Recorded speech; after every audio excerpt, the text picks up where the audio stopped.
Oh, I'm trying to where Jacob put my Stop my talking. thing. Good evening, everybody. Welcome to another awesome episode of the Elijah Sisters podcast. We are so excited to have you with us here for another wonderful edition, and we're excited to review another phenomenal movie tonight, which is The School for Good and Evil. A little different for us, little departure from what we normally review, but let me tell you, this movie was even better than I thought it would be. Me And I too. am for all things Kerry Washington and Lawrence Fishburne. So I love me Charlize too now. and of course, but we're for the Black Power, of course. Um, but it thoroughly surprised me, and so I know that it is going to be a phenomenal review. And then, of course, well, we'll get into it later. But I'm gonna just say the music was amazing. We'll definitely talk about that later.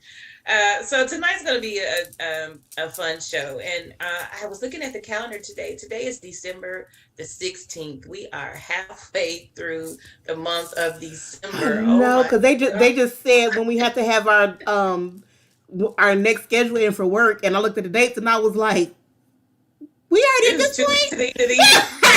I was It's only like, 14. okay. It is 15 days and we are done. I was like, 2020 it seems like we is just over. got here, like to December 1st.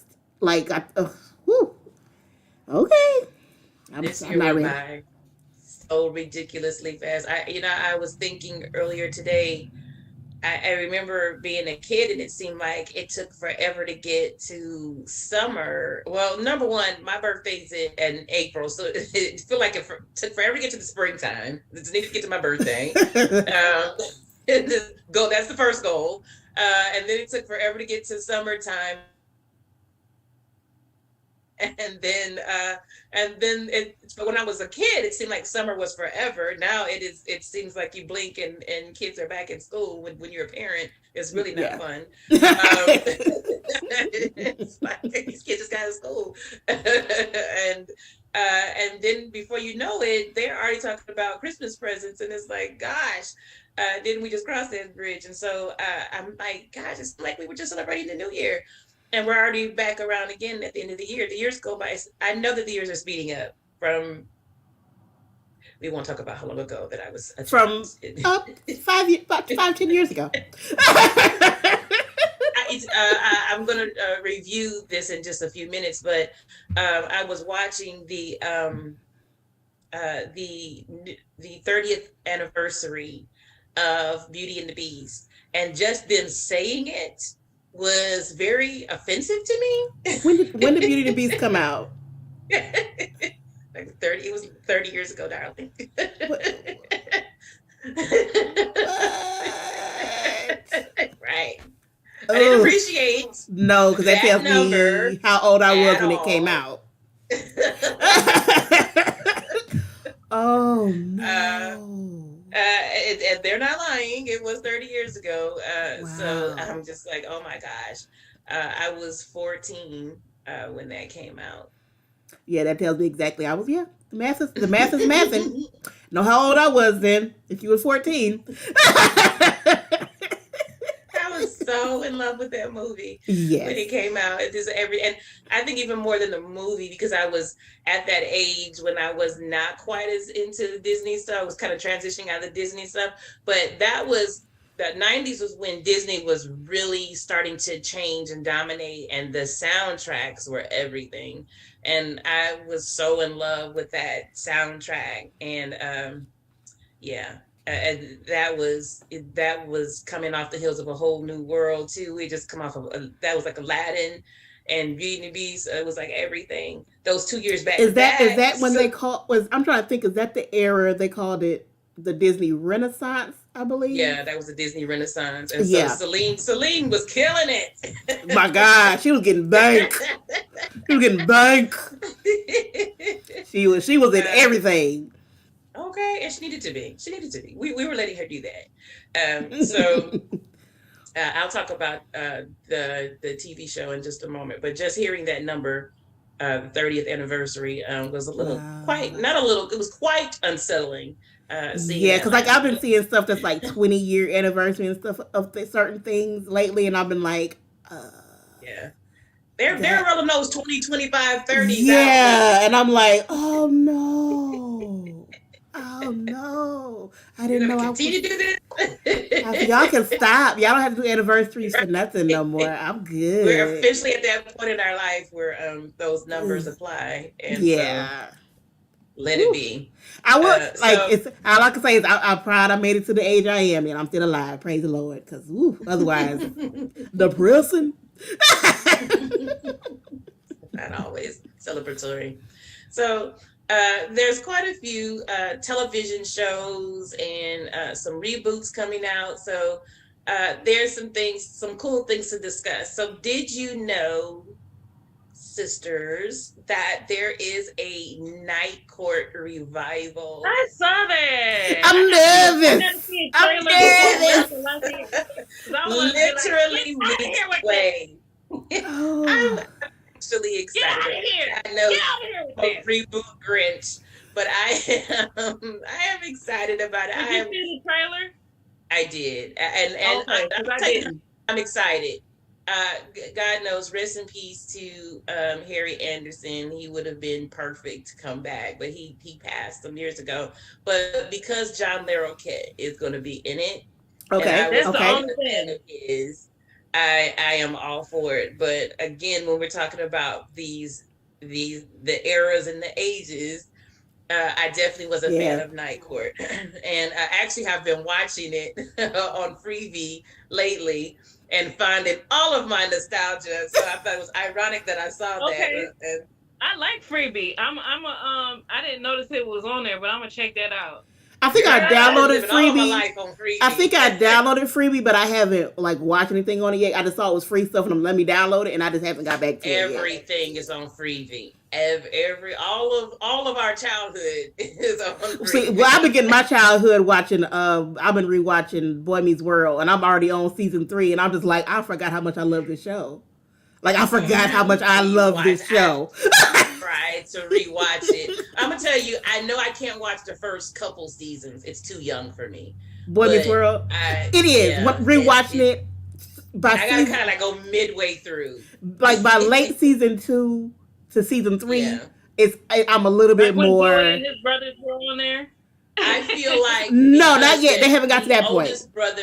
The oldest brother character was rewritten, and when Eric, when you yeah. really can tell Eric was rewritten and he got funnier, which is probably around season 3 or 4. It was I 3. feel like- I can tell you right now, it was 3. That's when it was Like good what to they me. had in But him. them first couple seasons, I was like, Well, it's because pretty good for show. I was watching a guy that did a deep dive on it, and he was like, the earlier seasons they were trying to write him as like the hot, sexy older brother.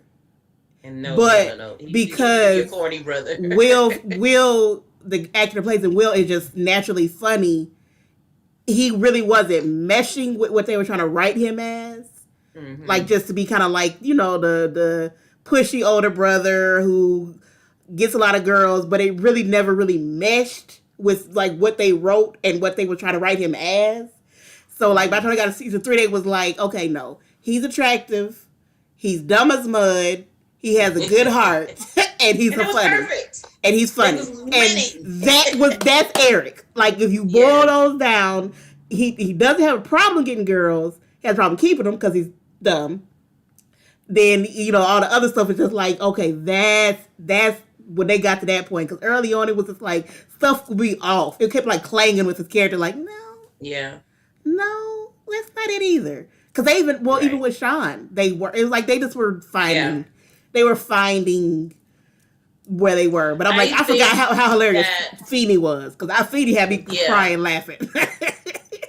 I think they were in some ways trying to make it too close to Wonder Years too, and I because of the Savage Brothers, and you kind of have to have, because let they're Ben both be Ben. funny, but they're different. Yeah, let Ben be Ben. Find their own voices too. Yeah, don't. But yeah. but you'll find so much joy in Freeview. But back to the Night Court revival. We'll be off somewhere else. It does premiere on January the 17th, so it is merely weeks away. Oh, a month away. It's coming, and it will be on NBC. Some call it the new version of Reboot, but starring executive producer Melissa Rauch revealed that she calls it a new boot because it is not quite a reboot. It's more of a revisioning. She's from, if you don't remember, she was Abby Stone from Big Bang Theory, and she plays the daughter of Judge Harry Stone, who was the late Harry Anderson. So I think that's cool, a cool revisioning. She plays who? She plays his daughter, Judge Harry Stone. Oh, that's cute. I like that because you can't write them out. Yeah. Yeah. So she comes back and she brings John Larroquette back to court, and that's kind of how the show goes. And what I didn't know was that John actually won 4 Emmy Awards for the character of Prosecutor Dan Fielding during the. Whoa, I can see that though. He was very good. Part of it because he was like one of my favorite characters on there, so I can see that. Oh yeah. So the show will premiere Tuesday, January 17th at 8 p.m. on NBC, and I'm actually excited about it. Okay. Speaking of spinoffs and reboots, are you ready? I don't know. Frasier will be returning in a reboot. How? Because Frasier, how? Well, of course, we know we also lost the father a couple years ago, but they are stating that it is going to be in a new city with new characters, but we are believing a new city. They are saying that most of the original characters do plan to make appearances. They're not stating if some of them will be long-term or just making cameos. I do hope, I believe, because I've heard off and on over the years, and most of them were very much interested in returning. And God knows Lilith has said, BB Newworth, she is always down to do Lilith. I think they could make it. Yeah. But my personal opinion is that is one show that doesn't need a reboot. I think that is freaking all. Like a special reunion show that would have been for one night.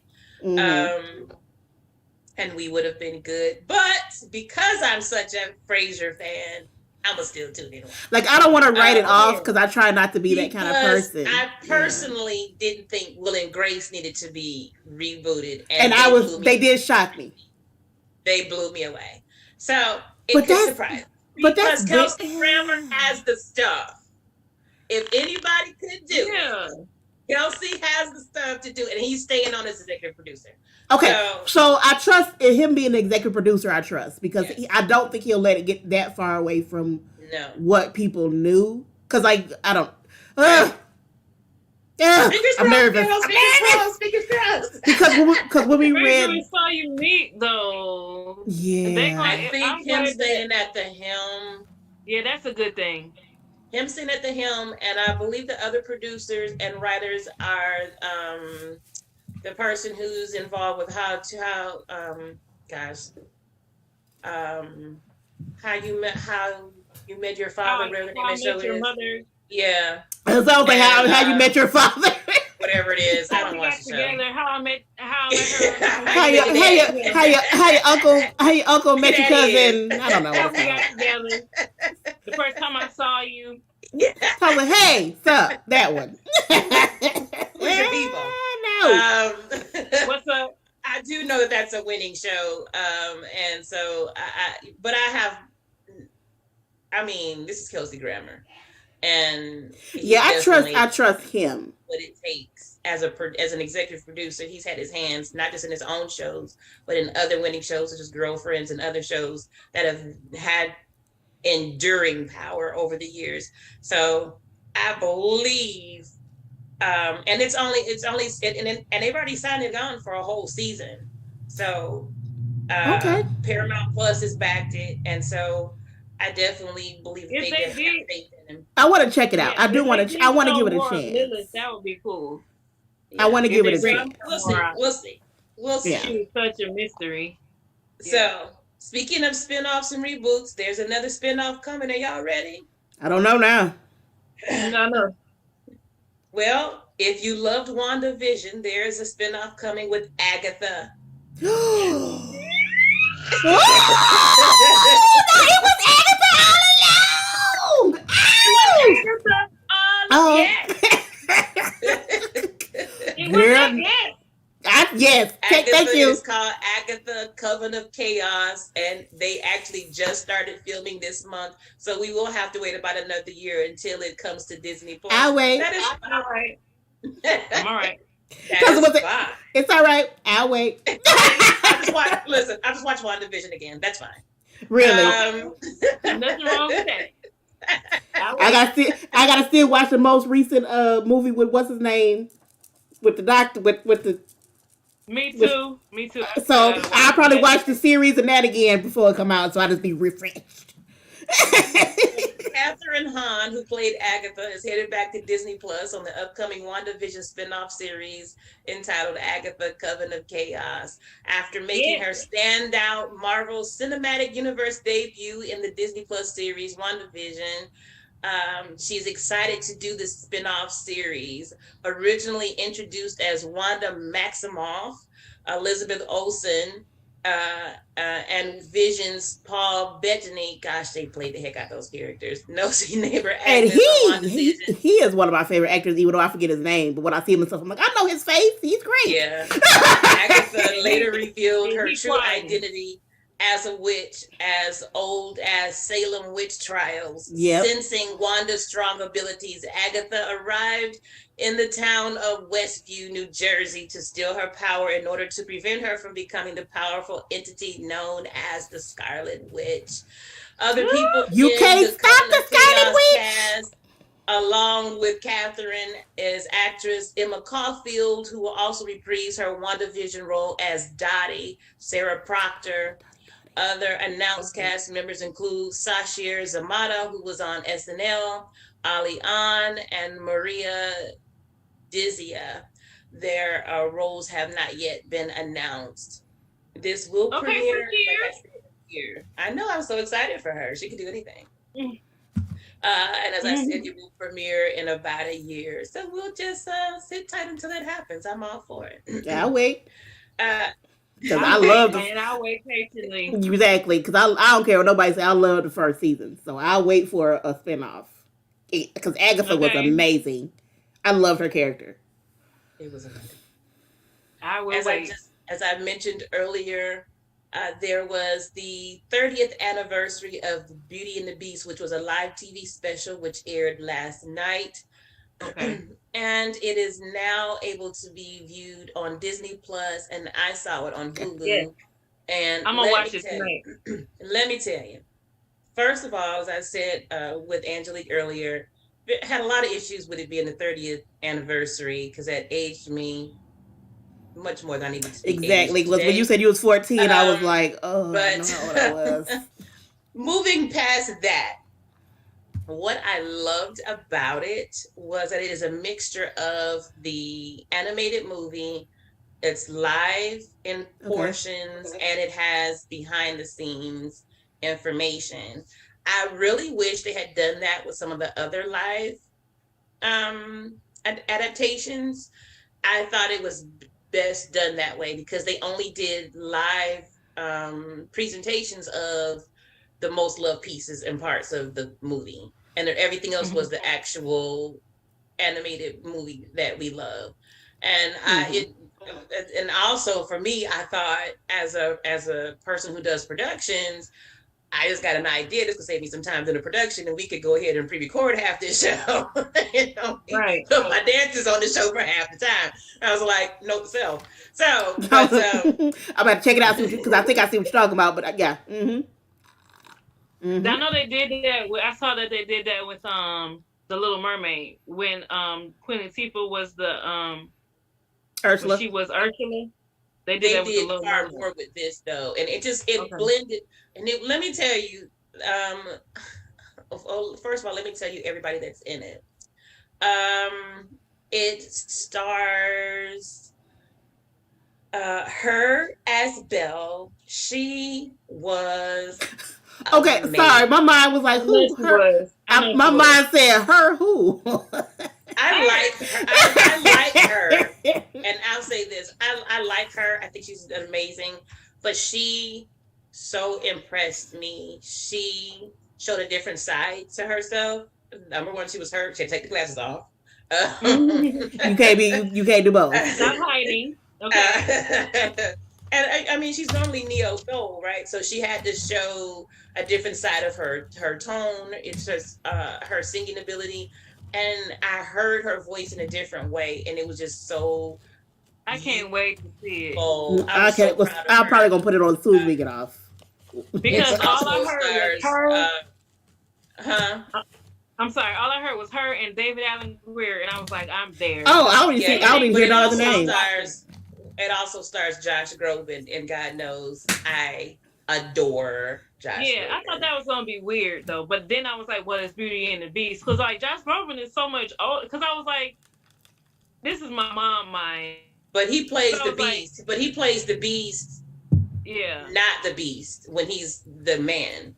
And okay. It's Josh Groban. Yeah. But the first thing I thought was like Aladdin when the father yeah. But he's so old.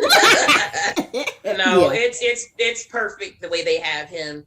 And he only does he's only doing the live portions. He's only on stage twice.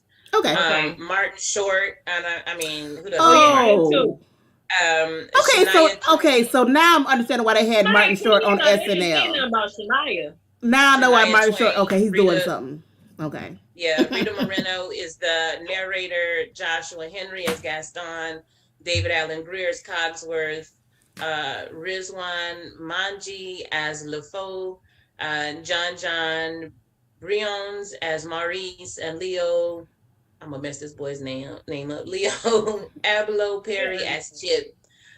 It's an amazing. Let me tell you, Rita Moreno does an amazing job just as a narrator, and I love Rita. And Rita could read me the phone book, and I would love really.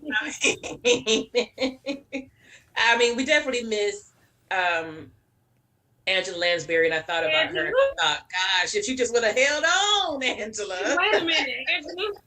Dang, where you trying to be so fast? She said, "I'm ready to go." She had been Miss Potts for long. She had been Miss Potts for 30 years. Yes. But it's so beautiful. But let me tell you, and I know we're all a family that doesn't like spoilers. I'm gonna just tell you this one tiny little thing that you won't mind. So when we talk about her, when they sing Beauty and the Beast at the end, and she sings it so amazing. When the song is ending, she leaves the stage, and it's very climactic at the end of Beauty and the Beast when it's the climax. And so I'm like, is she gonna do some choreography? This girl comes back down the stage playing a guitar riff like Prince. And I was like, they let her be her. I was too done. And that's cool. I will be watching it tonight. She has on the yellow ball gown, and she has on yellow glasses. And I was like, they let her in the show as herself. That was perfect for me. Wow, that's cool. They said, we know who we hired.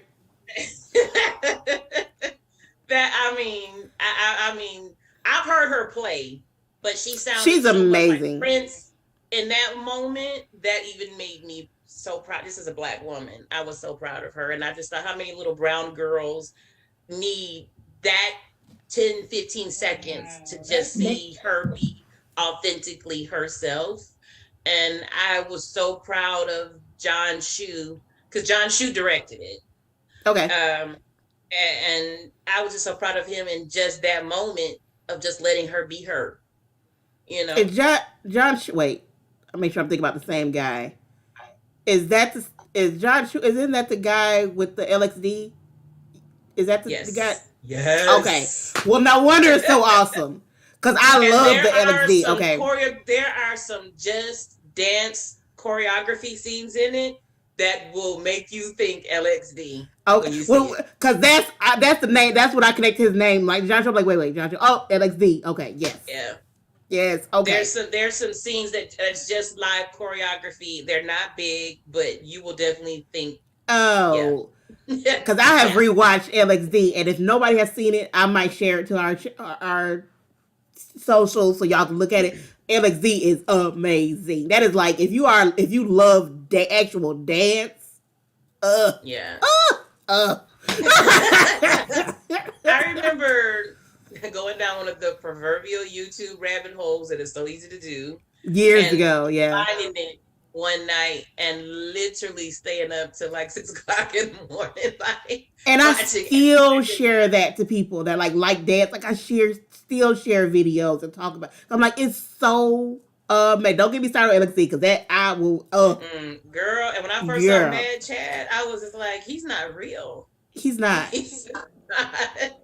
He's so not. And now his child dances like him. Yes. Like he is, oh my gosh. Like it's so amazing. Like it's so, I'm like, oh. I've seen animators, but I've never seen anybody like Chad.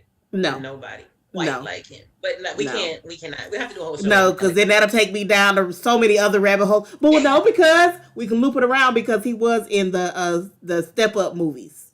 So. And yeah, but we'll have to do something else on that. I hope. But I'll say loop it around to the other thing we got to talk about tonight. Yeah, we'll loop it.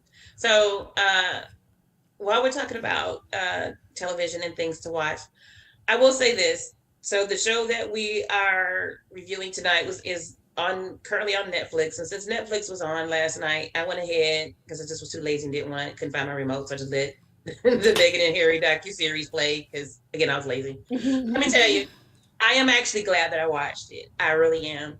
And I don't want to say a lot about it, but I will say there's been a lot, I think in the last year, a lot of different adaptations of movies and other documentaries. This is strictly their words. So much documentation, video diaries from when they first met up until this year, actually.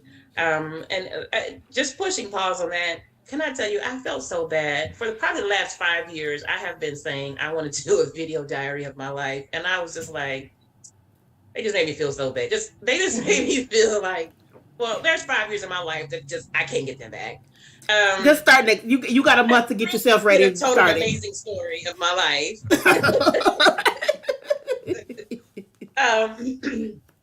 And some things are not. It's just you could just take a couple minutes here and there and be recording things. Yeah. I just watched. It's a docuseries coming out about me. Boom. But anyway, I don't appreciate that that you just did, Angelique. No. I said, boom. Thank you very much. See, you heard stuff I didn't say. You heard stuff I didn't say. Okay. But I honestly, actually, since I was first diagnosed with cancer, and that was around the same time that we were also doing PDCAT, that had been on my mind so many times, and I think you could do an amazing one. I think you could do an amazing one. And just do a couple catch up in December. Do a couple catch up journal entries, and then January 1st, bust out with the first start doing your whole year. The last 7 years. So let me tell you what you missed. And then January 1st, start fresh. I would one video, but it's really just you sure enough bet I would. I surely would. I surely would do some catch up episodes in December. But anyway, I will say this: anything is the best when it's somebody's own words, and this was totally their own words. And I do know that a lot of things look like them probably whining and crying or poor us or you don't understand. But when it's strictly just a person able to talk, and tell your side of the story, I gained a lot more respect for them. I had a lot more empathy for them.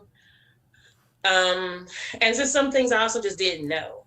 And so, gosh, I really felt more for Meghan, but I also felt more for Harry, actually, after watching it. He seemed like a very quiet person.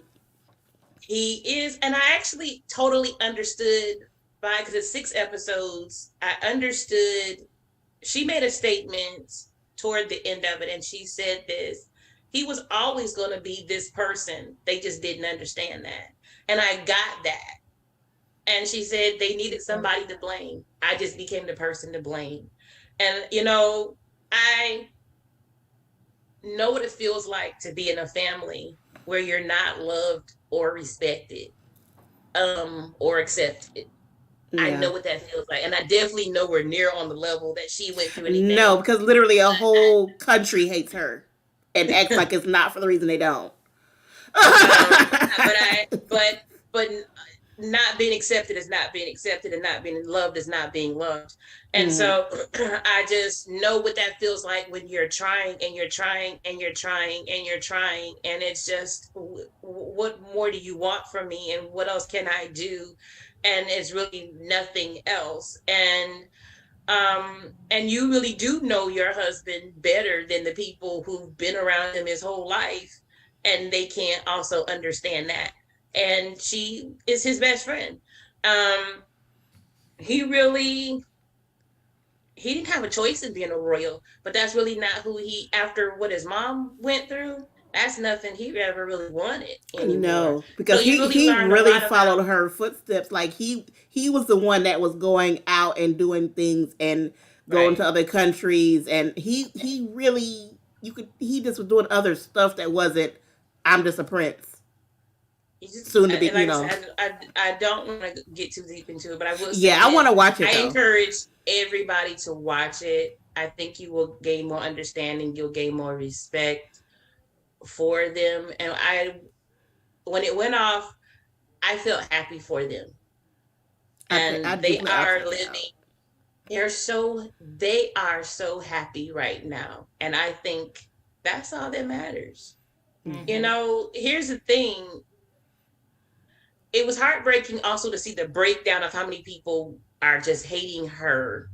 And when they did like the issue with like the security detail, like online, of people that are like watching,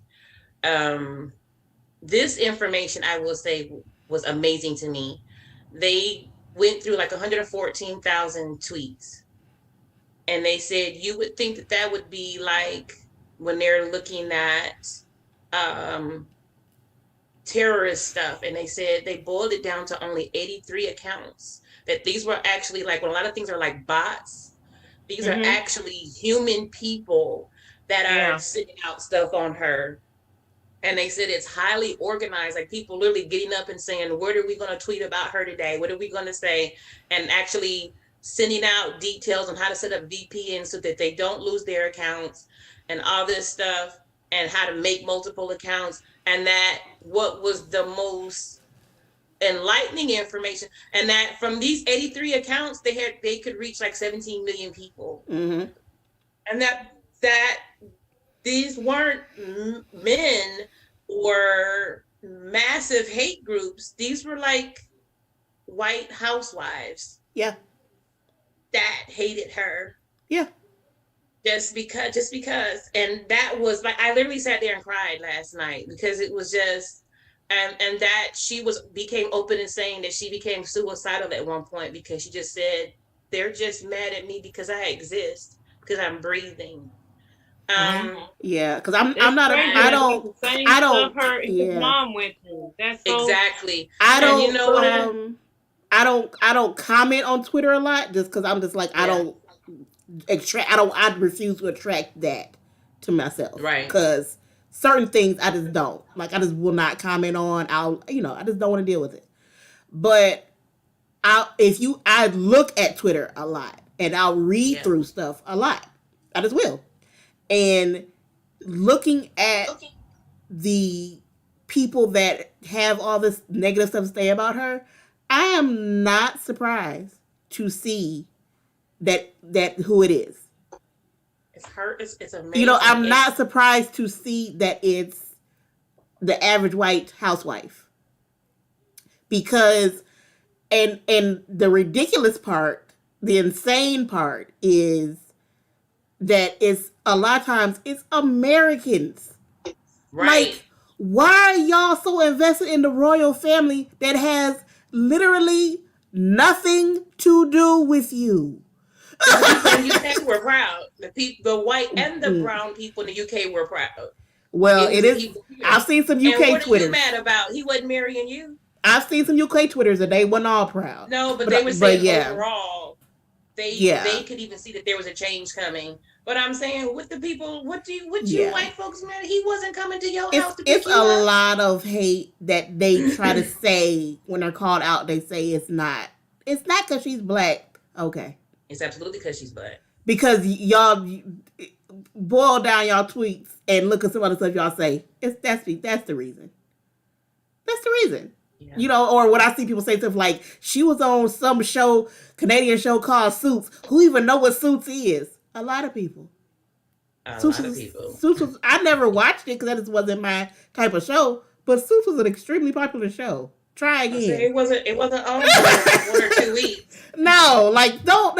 That gave me the energy of what we all adults. That gave me the energy of when you hear women break up with guys, and they say stuff like he wasn't even that big, or it wasn't even that good. It gives me that energy of let me belittle this other thing because I just don't like this person.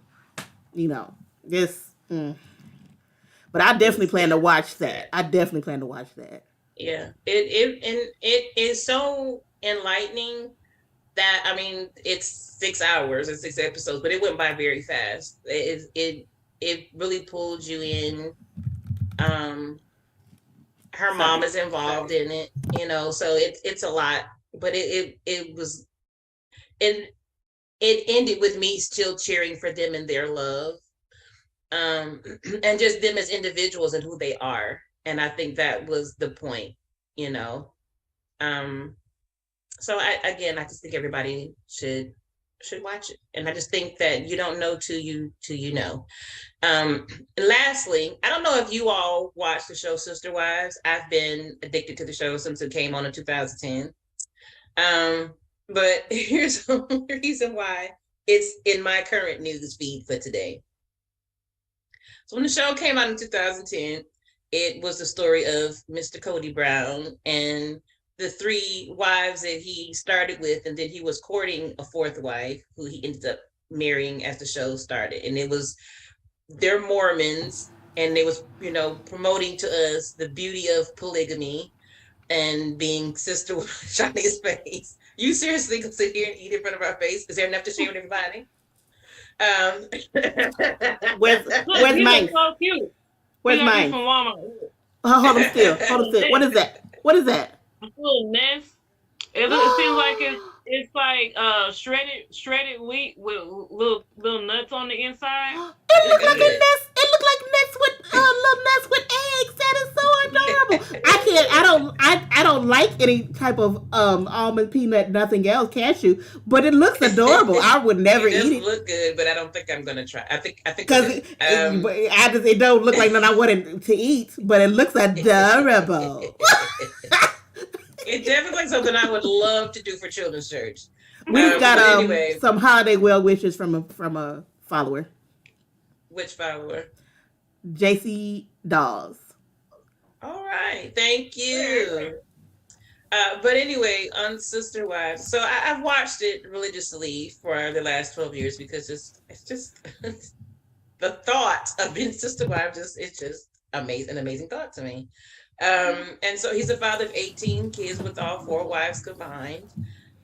He started off being married his first wife, Mary, and then he married Janelle 3 years later, and then he married Christine, I think the year or two after that, and then in 2010 he married Robin. And then I think 4 years after that he divorced Mary because he could only legally be married to one wife, and then he had spiritual marriages to the other ones. So he legally divorced and married to legally marry Robin so he could adopt her children, which I thought was admirable. So they could be on the insurance and all that stuff and yada, yada, yada. So fast forward to November of last year, Christine, wife number 3, states she's done. And that's the only one I know about. Divorced, and she divorces him. She separates and she she gets her divorce. That was last year. So this year's season, which is airing now, the season finale is this Sunday, has played out, and we've watched their divorce play out for the world to see. Well, that was wife number 3, right? Honey, Okay. this man has lost wife number 2 and wife number 1.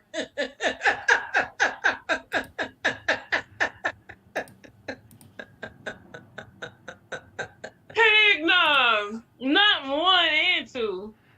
Well, here's the thing. So probably 4 5 years ago, wife number 1, there was an estrangement, and she got caught up in this catfishing thing, and Yeah, he I never heard that. forgave her for that. And so for the last 5 years, he's been saying, "I don't even want to really be married to you. We're not really married anymore." Married. In fact, while he's been upset with Christine for divorcing him, and she won't fight for our marriage, he's been saying, Mary can go if she want to. She don't even have to be here. I don't even want to be with her. So I've been thinking, you're so ice cold and cruel. And Mary's been begging him.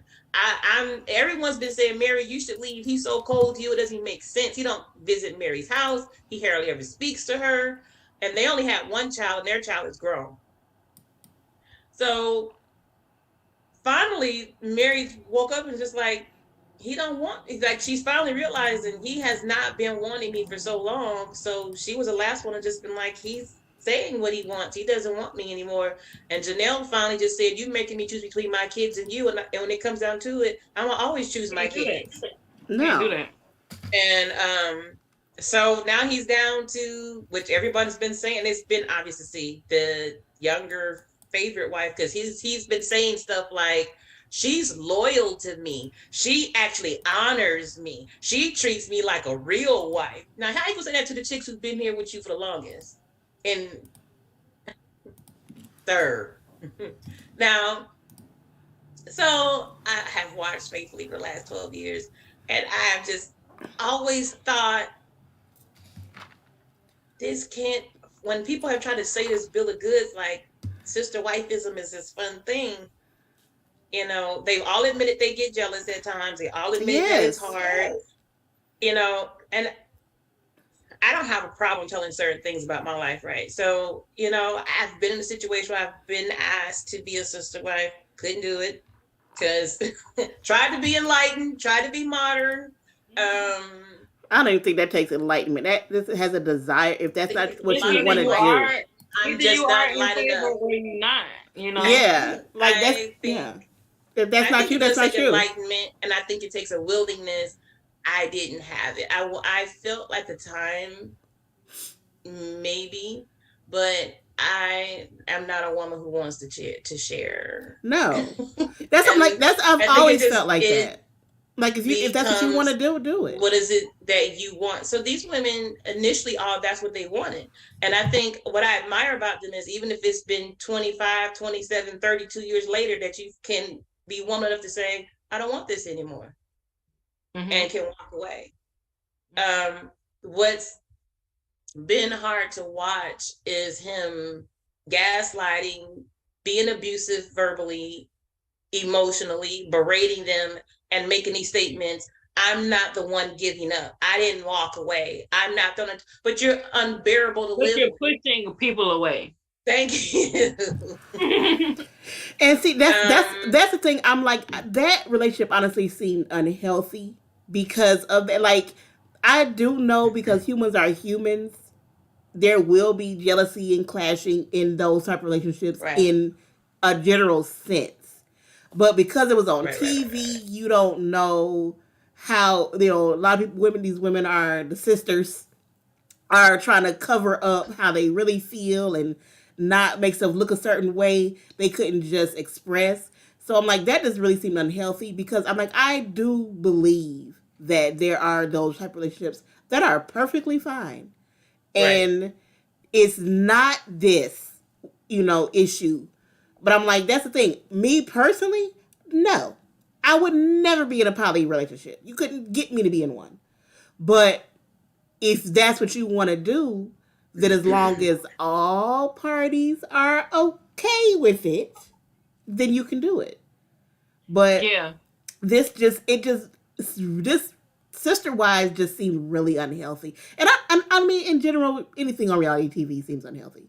But it's just that has too many dynamics for that to just be like on TV because so many things would need to be talked about in a private, intimate, one-on-one setting that you can't really do if you know we're always being recorded. Yeah, You know. and a lot of sister wives, I've seen when just on YouTube listening to their stories, even when they worked out their jealousy and everything is fine. Like when the man isn't home, as soon as he comes home and he sees everything is fine and they're getting along and everything, then he's Yeah. trying to make them jealous Yeah. because because of he wants to feel like the man, and number two, if they're too buddy chummy, then he They're knows stronger that, than him. right, they're stronger than him. And see, that's what I'm saying. That was never a healthy dynamic. That was never a healthy dynamic because that's not how even those relationships should go.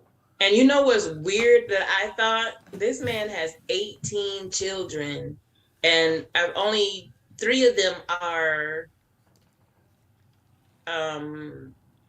like middle school age and down. Everybody else he has one that's graduated from high school, everybody else is college age and up. None of them want to live a polygamous lifestyle. Not one. That's odd. For that to be your religious upbringing. They grew up in it and saw what they saw, told them, I don't want this. But what I'm saying is for that to be your religious upbringing, that tells me you've done something very wrong. That's like the show Escaping polygamy. No, not that one. Escaping.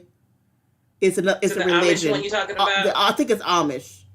Yeah. And that's because and again, I'm not gonna broad stroke it and say it's all that, but like that just what they showed, at least with them, they excusing what everybody been dramatized, because I always say that any type of reality show, I can see why they would want to escape that because it wasn't healthy. Like they can't just grow up, express, and be. They have to. You're gonna do this. You're gonna do that. And you're going to marry this guy, you're going to be this, you're going to do that. And it's just like, I can see why you would want to escape. I can see. So it's just, I can definitely understand why the kids would grow up and be like, no. If this is what it is, I don't want it. It's been interesting to watch. I'm telling you. I haven't watched it as long as you have, but I've watched some enough to know. I have watched it since episode 1. And I will be watching it Monday night for the season finale. I haven't been watching it, but I've been watching the Christine updates. Yeah. Okay. I'm so proud of Christine. I was so proud of her for taking her life back.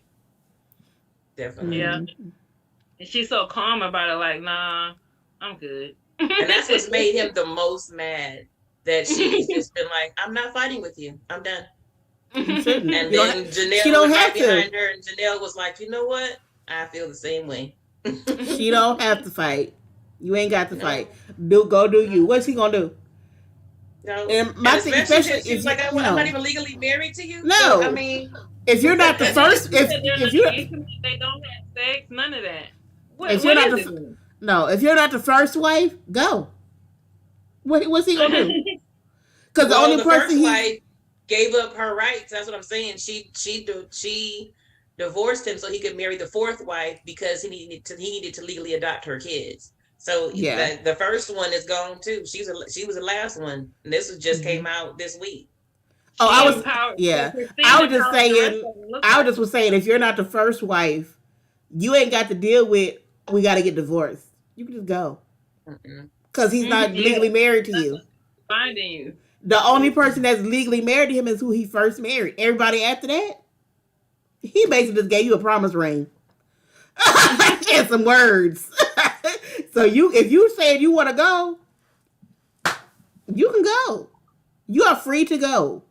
The only thing you have to deal with is, if any of the ones that left have kids, and that's it. Let me tell you though how how this relates to the Black Hebrew Israelites though, Girl, you gonna have because folks mad.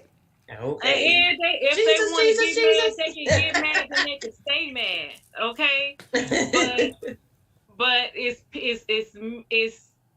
it's men who will marry you spiritually and act like it's a big deal when you get married, but then when you want to leave, they'll tell you go ahead and leave. But I'm gonna keep your kids. Or go ahead and leave. It's nothing binding. You're not gonna get nothing from me. You're not gonna get nothing. Even though it's women that dedicate their whole lives to these men who they're spiritually married to, Mm-hmm. when they've had enough of the beating and the abuse and the spiritual abuse and they want to go, it's men who will take pleasure in telling them, go ahead and go, you won't get nothing from me and I'll make your life miserable. You know what I'm saying? So Yeah. Well, I was legally married to a man, and I got that too. But I had yeah, papers. That's what I'm saying. yeah, In a you lot of get in ways, any situation. yeah, in a lot of ways, people would think, oh, hearing this kind of stuff would make me scared to be married. Which I do want to be married, but I'm You like, got you just gotta be realistic. no. I was like, a lot of stuff is that I hear and see. First of all, some of these situations I wouldn't be in because I would never be in a poly relationship. Period. So that's not even an issue. Um, but like I have older sisters. I have a mom. I have a dad that talks to me from it tells me stuff from certain a male point of view. So I have people in my life that I can see and be like, okay, watch out for this. You know. So like I'm 7 years younger than my eldest sister Renee. I don't like that eldest that you use. Eldest is something Eldest. It's different eldest. My word, oldest young sister. lady. My oldest sister. You want me to say oldest, eldest, grownest, first? Renee. Whatever you want to call her. Yeah, that Renee. do make it easier, don't it, Renee? But I'm saying people don't know y'all because a lot of people always ask me who's oldest. So if all three of us together, they're like, who's the oldest sister? Well, I'm just Renee. The short one. The shortest one is the oldest. Thomas, the firstborn Renee. Okay. Then how many years apart are we are now? It's November passed. January hasn't come. 3 years. 3. We're 3 years right now, right, Shani? Hmm? We're 3 years apart right now, right? I'm 40. I don't know how old you are. You'll be another age and on January 12th, I know. Right. Happy birthday! Another age. We're currently 3 years apart. Till January. Currently. 3 years apart. But I have those oldest sisters to be like, that they both been married or are married, have kids, all kinds of like I can, they'll tell me, hey, watch out if you do this.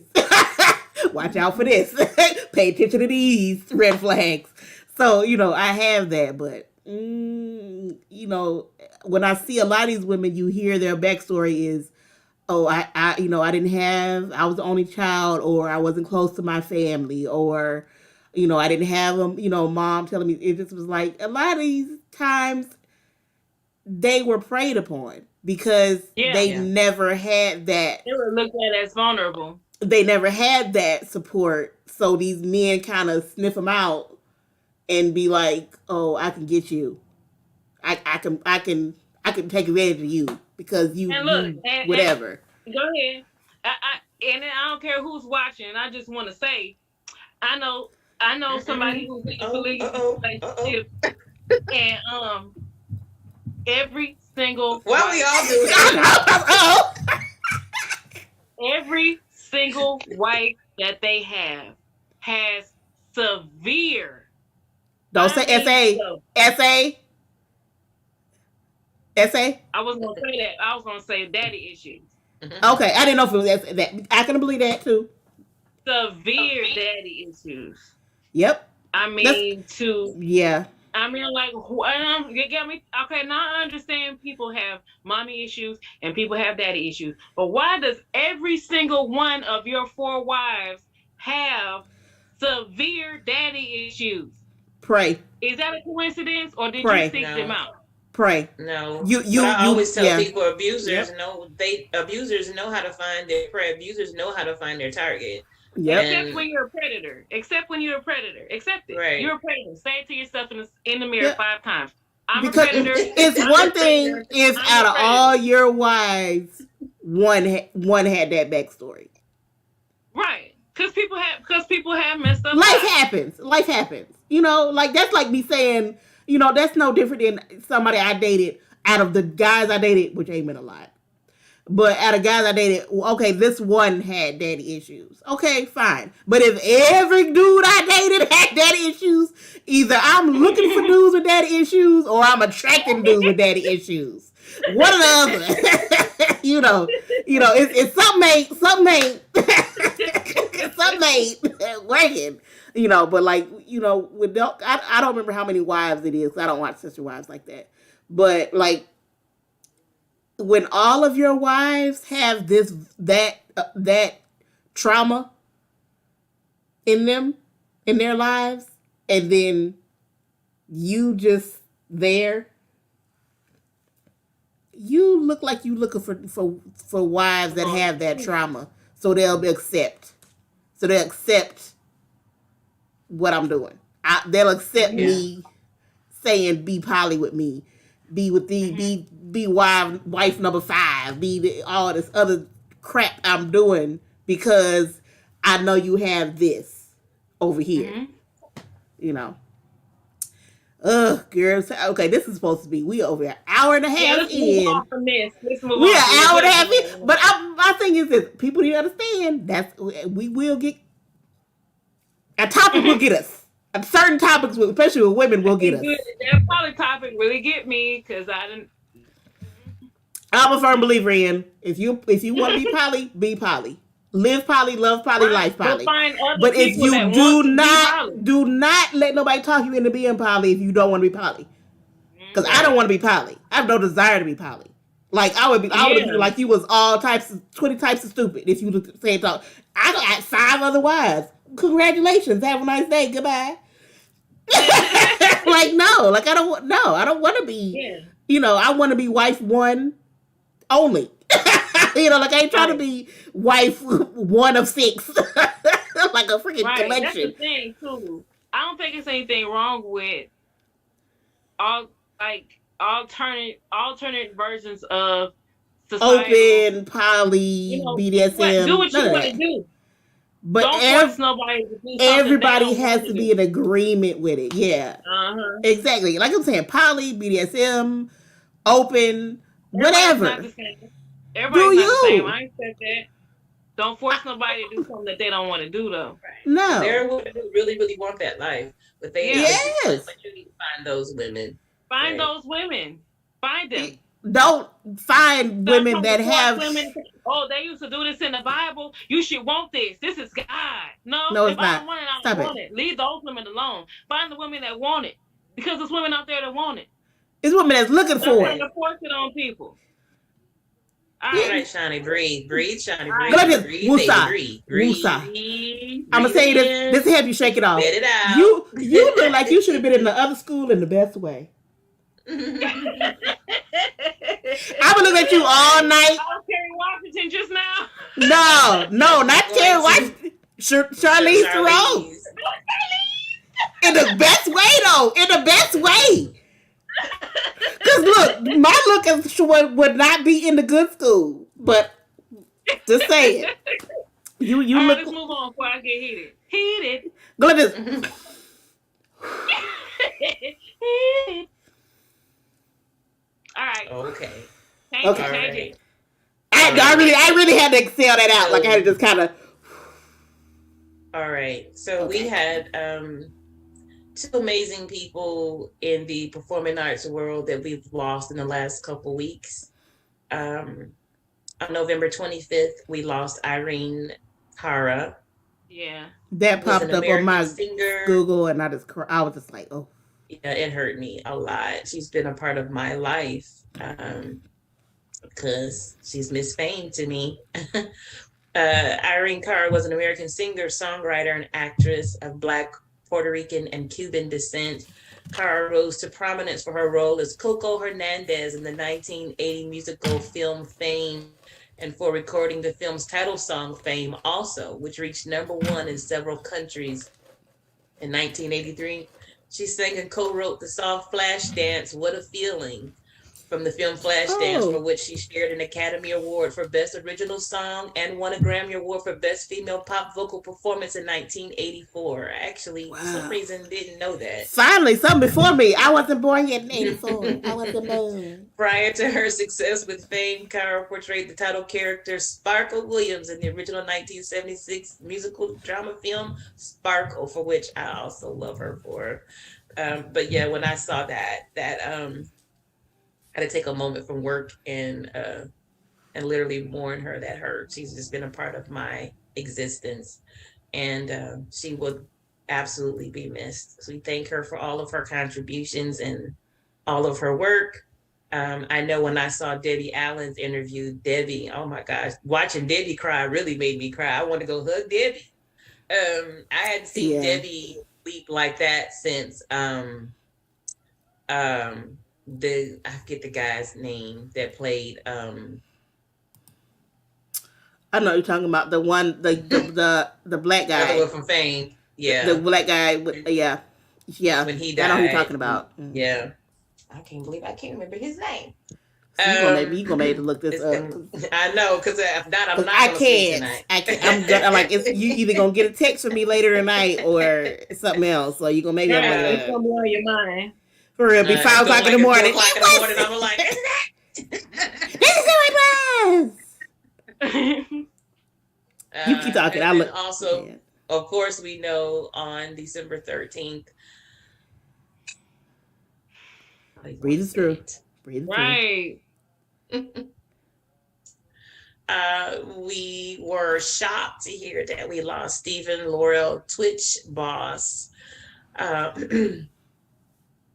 If you or are any part of the performing arts world, the dance world, there's no way that you've not known this name and have not been endeared to who this person is. And for me, I have been such a fan since he came on the scene. And So You Think You Can Dance, almost 20 years ago now. Gosh. um,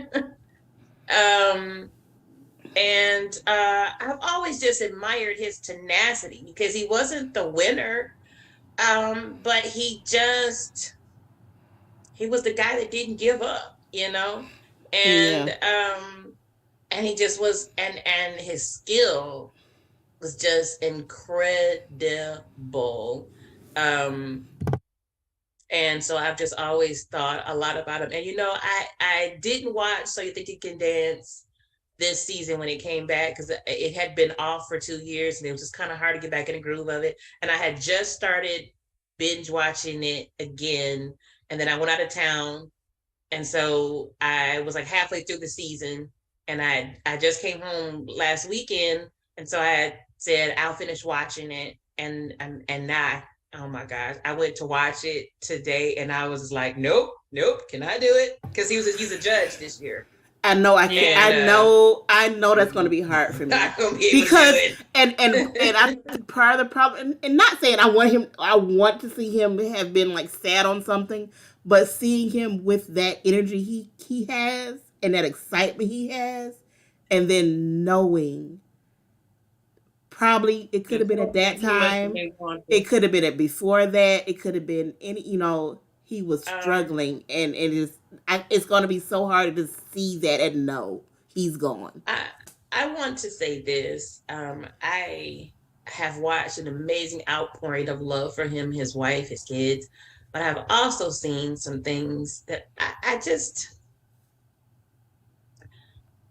I am a licensed and ordained minister. It bothers me when people of my community do things I wish they wouldn't do. And sometimes it's just timing. And then sometimes, how about you just have some compassion? And sometimes you should just be silent. Even if it's what you believe. I don't care if you have all of this, the discernment in the world, and it's what you know, shut up and don't say it. Because number one, everybody's not ready for what you know. No. And then number two, it just sometimes don't need to be said because his wife still has to mourn and his kids still have to live without him. Mm-hmm. Um, And she still has to take care of those kids. I am blown away by the men and women of God that I am reading saying she caused it. It's Oh, his fault. It's her fault. Um, and that they're even making this a racial issue. That they are making this spiritual by using terms that you're making this about her having the spirit of Jezebel. Just number one, the man just died and he killed himself. Um, these are the things that honestly, and I'm going to have to switch the subject in a moment. These are the things that honestly make me not want to tell people I'm a preacher. These are things that make it's me, embarrassing. um, and I'm trying not to cry here. These are things that are heartbreaking to me. And I just think, number one, only he knows what happened in that hotel room, to be quite Yeah. honest, Yeah. or before. And I just published a piece about one of my very real bouts with my mental health. To deal with suicide, the attempt of suicide, the thought of suicide is so real. I have no problem telling anybody that I have had more than one attempt in my life. um, everybody's not walking around in a dark haze. Everyone's not walking around in a space where you can see it or know it. Some people are functioning depressives, and I was. Some people can be smiling in your face and be in such a very black space. Yeah. Some people can be at a party with you, in a service with you, and be preaching and singing and dancing and ministering and go home and not turn on lights and sit there and cry and give out. And I know what that feels like. And um, I just think that's probably more his story than what you want to accuse anybody else of, because sometimes the people who give out the most are the most empty. Mm-hmm. And I think about Kate Spade, that they all said she was just at a party. She was just at a party. She was a life of the party. And then she went home and killed herself. That was Somebody another understood. one. Mm-hmm. But I promise you, that didn't happen overnight. No, and that's what a lot of people No, it's impossible. a lot of people always think um, that depression, which I mean, he had to, like, without saying for sure for facts, he would, Allegedly. I believe he would have had to have some type of depression to get to that point. You don't go from being okay and okay and okay to that. Like, that's not how that works. So I believe something would have had to been going on with him for a while, or at least a significant amount of time. But regardless of that, because I'm not a doctor nor trying to diagnose him post mortem, but like, he had a struggle, and it wasn't a day. No. It wasn't a bad day, you know. And so it's, you can't blame that on somebody. Period. You don't blame that on somebody because, you know, a lot of people don't want to see it that way, but like, it's just, once somebody gets to that point, it's nobody's fault. It's nobody's I fault. I can tell He you just this. was in a bad place that he Yeah. couldn't get out of anymore. And you don't know what triggered it. You don't know if that's come from his childhood. But I can tell you, number one, look at the life he was leading, the schedule he was keeping. When you're a person who has to be on all the time, like That's a hard place to be in. Yeah. And He didn't just wake up one day and be like, my coffee was cold. Like, that's not, that's not how Yeah, that works. Like, yeah, and that's because you gotta think of Ellen, which he was on for a very long time, ended. Then, okay, all he has all the stuff that just came out. The hip hop Nutcracker. Him and his wife just had something that came on Disney Plus. Then all of a sudden, So You Think You Can Dance comes back out, and he's a judge. You don't know all the things that he had to go through with these things coming out. These things just came out. yeah. You know, and you don't know. all of those, and some of those things had scandals, and like the Ellen, everything, the last season of Ellen had a lot attached to it. So you think the dance had the thing with Matthew Morrison attached to, like, you trying to hold stuff together, and you don't know. Another baby. No, and you don't know this man could have been struggling with this before all of that. All of that. That could have been his struggle. Because 9 times out of 10, somebody that's to that point, this is not necessarily something that just popped up today. And it was like, this is the one bad day. Like, no, like, that's not generally how that works. So it's just like, my thing is this. I don't really care in the sense of I don't need to nitpick what his struggle wasn't, what the trigger was, who did what. This young man, young, because he was like 40. He just turned 40. Young man. That's younger than me. This young man. Young man, in 82, just like me. Yeah. This young man that was what we all see as successful, had what we thought of as a good, loving wife, kids, just had a new child. All these things happening for him that are seen as good. One day, made a decision to end it. That's not. You can't put that on his wife. That's not fair. You can't put that on her. I've been reading people saying that they speculating that he was trying to get out of his marriage and he took that as a better way out. Like don't do that. Don't do that. How cruel can you be? Did you do that to We Phil will Hartman? never know why he did it if he didn't leave a note. Just accept why. Just accept that it happened, and you will never know. But to sit there, first of all, most families and significant others already blame themselves. Mm-hmm. So why would you put that on her more and be like, "This is your fault"? She probably already blames herself. She probably has already been saying, "Why didn't I see something? Why didn't I know? Why didn't I see?" Because they're saying how quickly she released the statement that she ran to the LAPD so fast, and then right behind that the body was found. But they were married for 9 years and then together before that. You don't think she knows his behaviors? I mean, they were best friends. She should know. After over 10 years, she should know his what he normally does and what he doesn't do.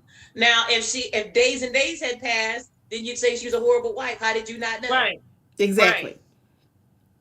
Right. I want her and people around her that really care about her to just protect her and block out anybody else, because these other people have little kids. They don't care. Because if your first go-to is to blame his wife, you don't care about Twitch. And my thing is, I don't know Twitch, and I'm a firm believer in I make sure I do not have parasocial relationships with people I like that are famous or whatever. So I'm like, I was sad when he when I found out what happened, all that kind of stuff. I'm not in his circle. I think it's the flip side of what Meghan Markle's dealing with. You're not blaming his wife, you're blaming his white wife. Yeah. His But I'm white saying, wife. yeah, I'm Yeah, saying that's it's not like fair. I'm not in his circle, so I'm not gonna, it's just like y'all sitting here picking stuff that's happened out of your own mind. You're not even saying, "Oh, I know this for a fact." It's, "Oh, I'm gonna because I saw a video clip or saw a mention somewhere and heard something from some other person on Twitter. I'm gonna blame his wife." Like y'all don't know Guess Twitch. what? Even if they have the worst argument in the world the morning that he killed himself, even if there's Man, some truth, careful using even if that there's word. some truth to that, or if that's Mm-hmm. the absolute truth, he's still gone. She will still have to live with that, and those kids still don't have a father, and you should have some compassion and you Yes, should let that go. And that's exactly. where I am with Because that. what is that? Even Right. if, and it's like, and a lot of, and the messed up part is a lot of people that saying that is always with that love to tout.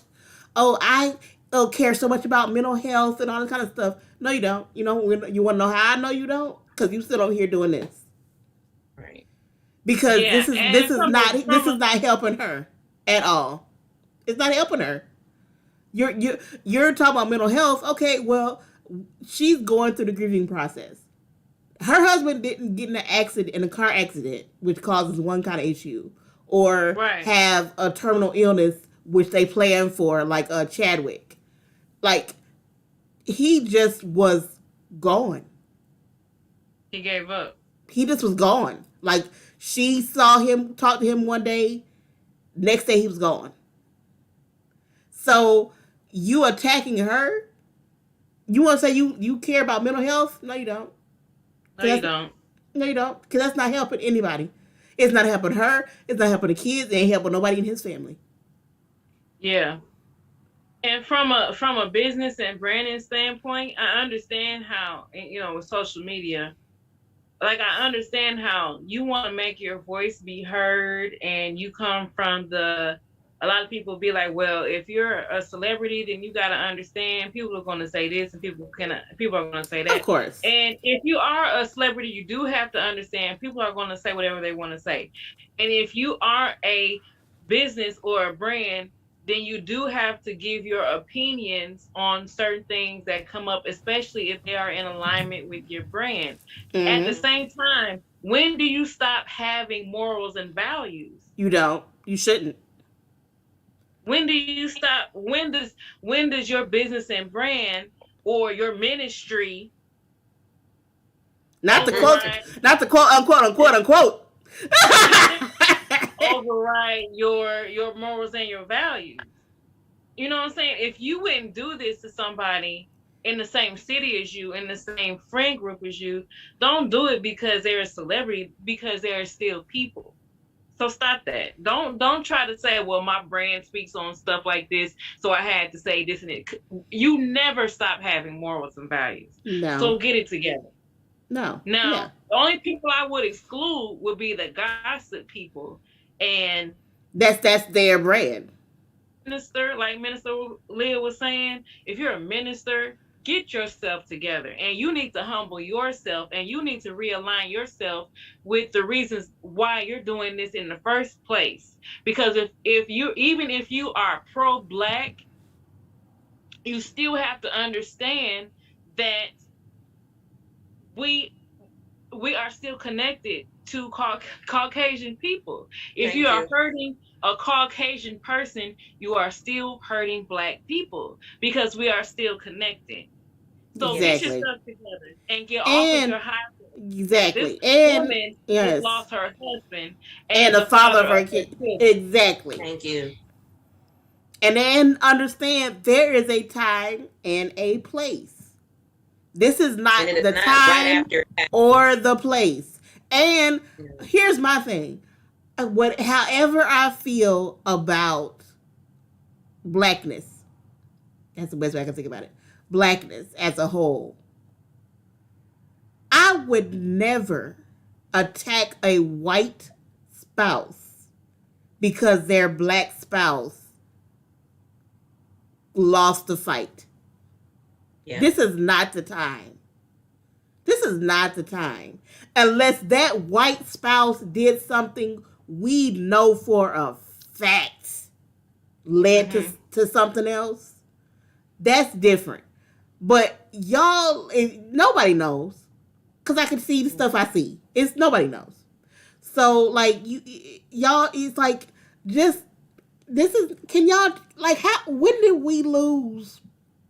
And I don't even like to say that because I'm old enough to know and remember when social media wasn't what it is. So I really think people being able to instantly put out their thoughts anywhere took away people being able to be like, hey, I don't need to say this right now. Because they have the ability to just spew it whenever they want to.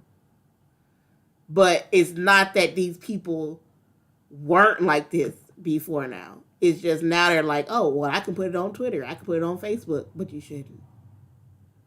You shouldn't. Like, how hard is it to just go, if you're going to go on Twitter and be like, I'm, sending well wishes to Twitch's family. Even if you don't know his name, but you know who Twitch, like his real government name. But you were like, I just, wish well wishes to his family, his wife and family. How hard is that? Why is that not a thing anymore? Like, but no, you're going to go on and do all this other stuff. That's just, the stuff I've seen on Twitter and other, mainly Twitter. It's just sad. It's just sad. It's heartbreaking. It's just like, let this family grieve, But. Well, the Elijah sisters definitely send our love and our prayers to Allison and their 3 kids, as well as the rest of his family and everybody else that's close to him. Yeah. I might. And that be in a way, like I might plan to watch the Step Up, some of the older, like the more recent Step Up movies that he was actually choreographer and stuff on, just be like, just to see that part of him again, Ugh. So the movie that we are reviewing tonight is I'm moving ahead. Well, I mean, we're almost 2 hours in, so it's up to you what you want to go to. Because I can post what I was supposed to talk about on our socials. Yeah, we'll do it on the socials. The movie that we're reviewing tonight is The School for Good and Evil, and I just loved it. I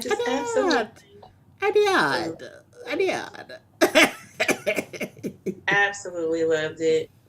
Lord, hold on. No. And just so y'all know, what we posted is because this is gluten-free month? Bake month? Week. Yeah, gluten-free baking week. So y'all will be getting a gluten-free recipe on our socials. Which is Facebook, Meta, whatever you want to call it. YouTube, not TikTok, but because I can't post that on TikTok. Not Twitch, but Facebook, Twitter, and YouTube community. It'll be on there. Yes. So the School for Good and Evil, which is currently airing on Netflix, stars Kit Young as Rafal, Rian, who's plays both younger brothers. He was really good too. He was.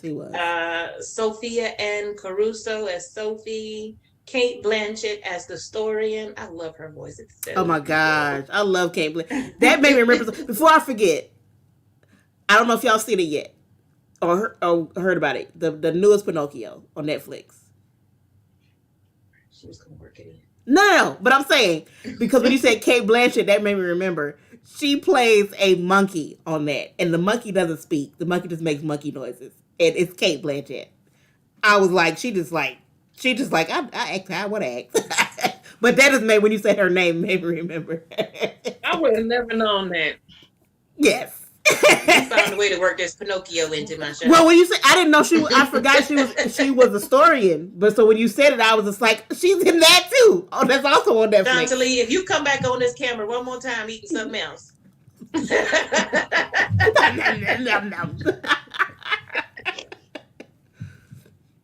I like your lipstick color, whatever that It's is. a mukbang. It's a mukbang. It also stars Sophia Wiley as Agatha. She did a really good job She I did love how good. they're. for most of the movie. I'm gonna tell you the part that I didn't like in a moment. But for I most of love the movie, how she did a good both of the job. lead actress names are Sophia, spelled different ways, and Yeah, the other girl her name is Sophie. I just thought that was hilarious. yeah. I'm trying to do the top. Patty LuPone. Let me tell you, She did her thing. She did her thing. love me some Patty. Patty, are you still eating them nests? I cannot with her. Are you still eating I them nests? cannot. No, it's a burrito this time. The burrito. And of course it stars Charlize Theron, Kerry Washington, and Lawrence Fishburne. Those are the top billing actors and actresses in the movie. So the movie is about these two young ladies who are readers and best friends. They no, they really are best friends, and they venture into this bookstore, and they're reading. And Miss Patty LuPone talks to them about the school for good and evil has been around for a long time, and it actually starts with the two brothers, Ralph. And honestly, I didn't even know that was the same person when I watched it. Rafal and Ryan. And whatever. Yeah, I did not realize that was the same. This fight in the beginning of the movie, which you don't really know how it ends to the very end of the movie, and I loved that twist. Yeah, I thought I understood it, and I don't want to give it away. You'll need to watch the movie. And so you watch the evolution of these two girls' friendship, and of course they go into the bookstore and they're reading these books, and Patty LuPone tells them the story that ultimately translates them into this other world, and they end up at the school. They believe in two different schools. It's two different schools. It's a good school and the evil school, and Kerry Washington is the dean of Miss Lovely. Now let me tell you, when they first come on, I was like, Kerry is doing the most. Is the most. Very happy. Dean Duffy. She almost learned to do this. Really happy. Dean Duffy was the most. But also slightly crazy. Yeah, she was doing. I was like, she's doing a lot. She's doing a lot. Right. But Charlize Theron plays the dean of Lesso. evil school, and just the perfect level. She didn't go to the point, and I'm like, I'm a villain. Yeah, she wasn't sinister. Yeah, she was perfect for Charlize. Like Charlize was the perfect person to play it. Yeah, and because I didn't actually recognize her immediately. It wasn't. I know her voice. Who, Charlize? I didn't recognize her when she started talking. Oh, she's always a comedian in her movies. But she played her character on point, and but I will say that I thought the girls played their evolutions very well.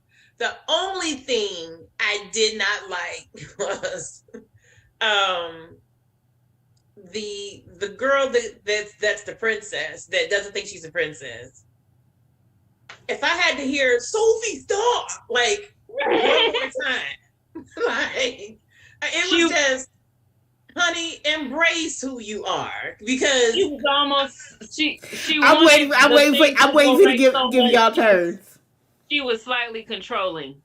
Yeah, it was just like, here's the thing: your friend is gonna be who she's gonna be. Y'all are not little girls. You're not 5 years old. When she had embraced, first of all, when Sophie had embraced that she was evil and she came in with the little short dress and cut her hair, I was like, oh. I was feeling all of it after that. Her hair, the makeup, the dresses. After she realized that, I was like, yes. But it was the constantly holding on to the friend, the constantly, just Sophie, stop, Sophie, listen. It was like, she gonna drive me nuts. Like, I was screaming in it. Like, it was, I got it, but it was too much. It was just like, I need to breathe. I need to breathe.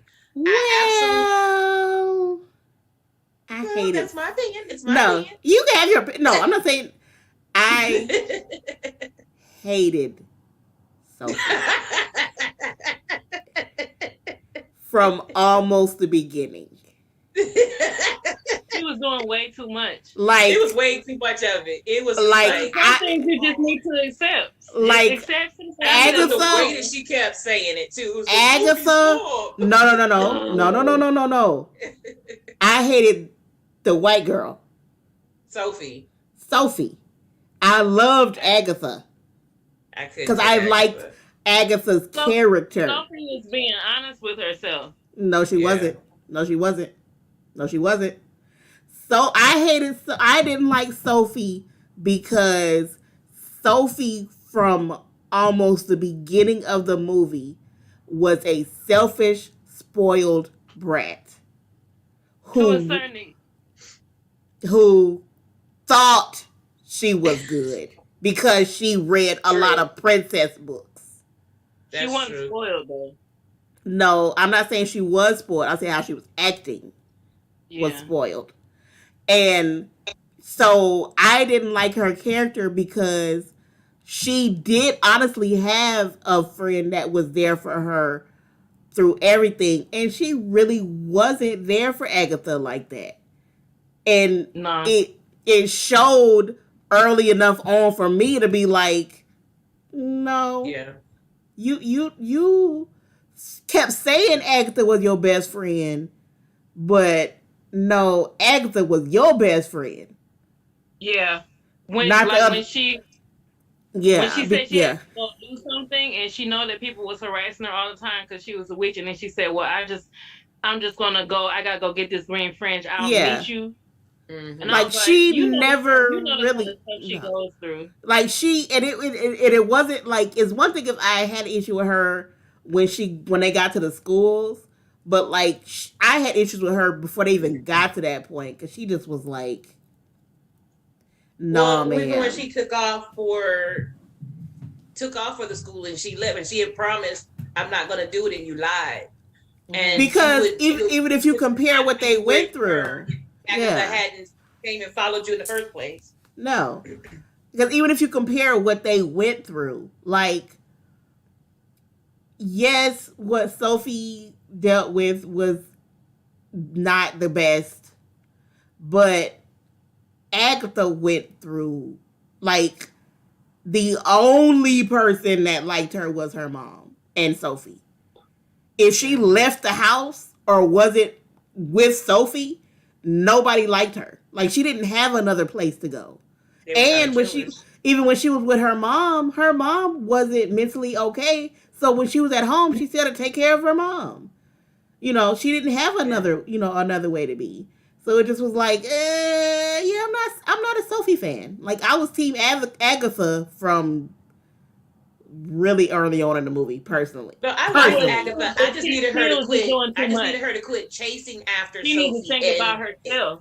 But Yeah, she it was couldn't. just And I the got an issue. I would come back to that later since we're gonna go further on the movie. But now I do have some issues with Agatha constantly trying to save Sophie. But we can get that Like, later. oh my. that was I loved Agatha's character. It Mhm. was just that particular, and in the beginning it was like I get it because I'm literally that type of friend. Yeah, yeah, yeah. But and knowing that I'm that type of friend, it was like, honey, let it go. Because Yeah. she is not listening. Because And my thing is and that you're that dying for this girl. storyline never balanced out.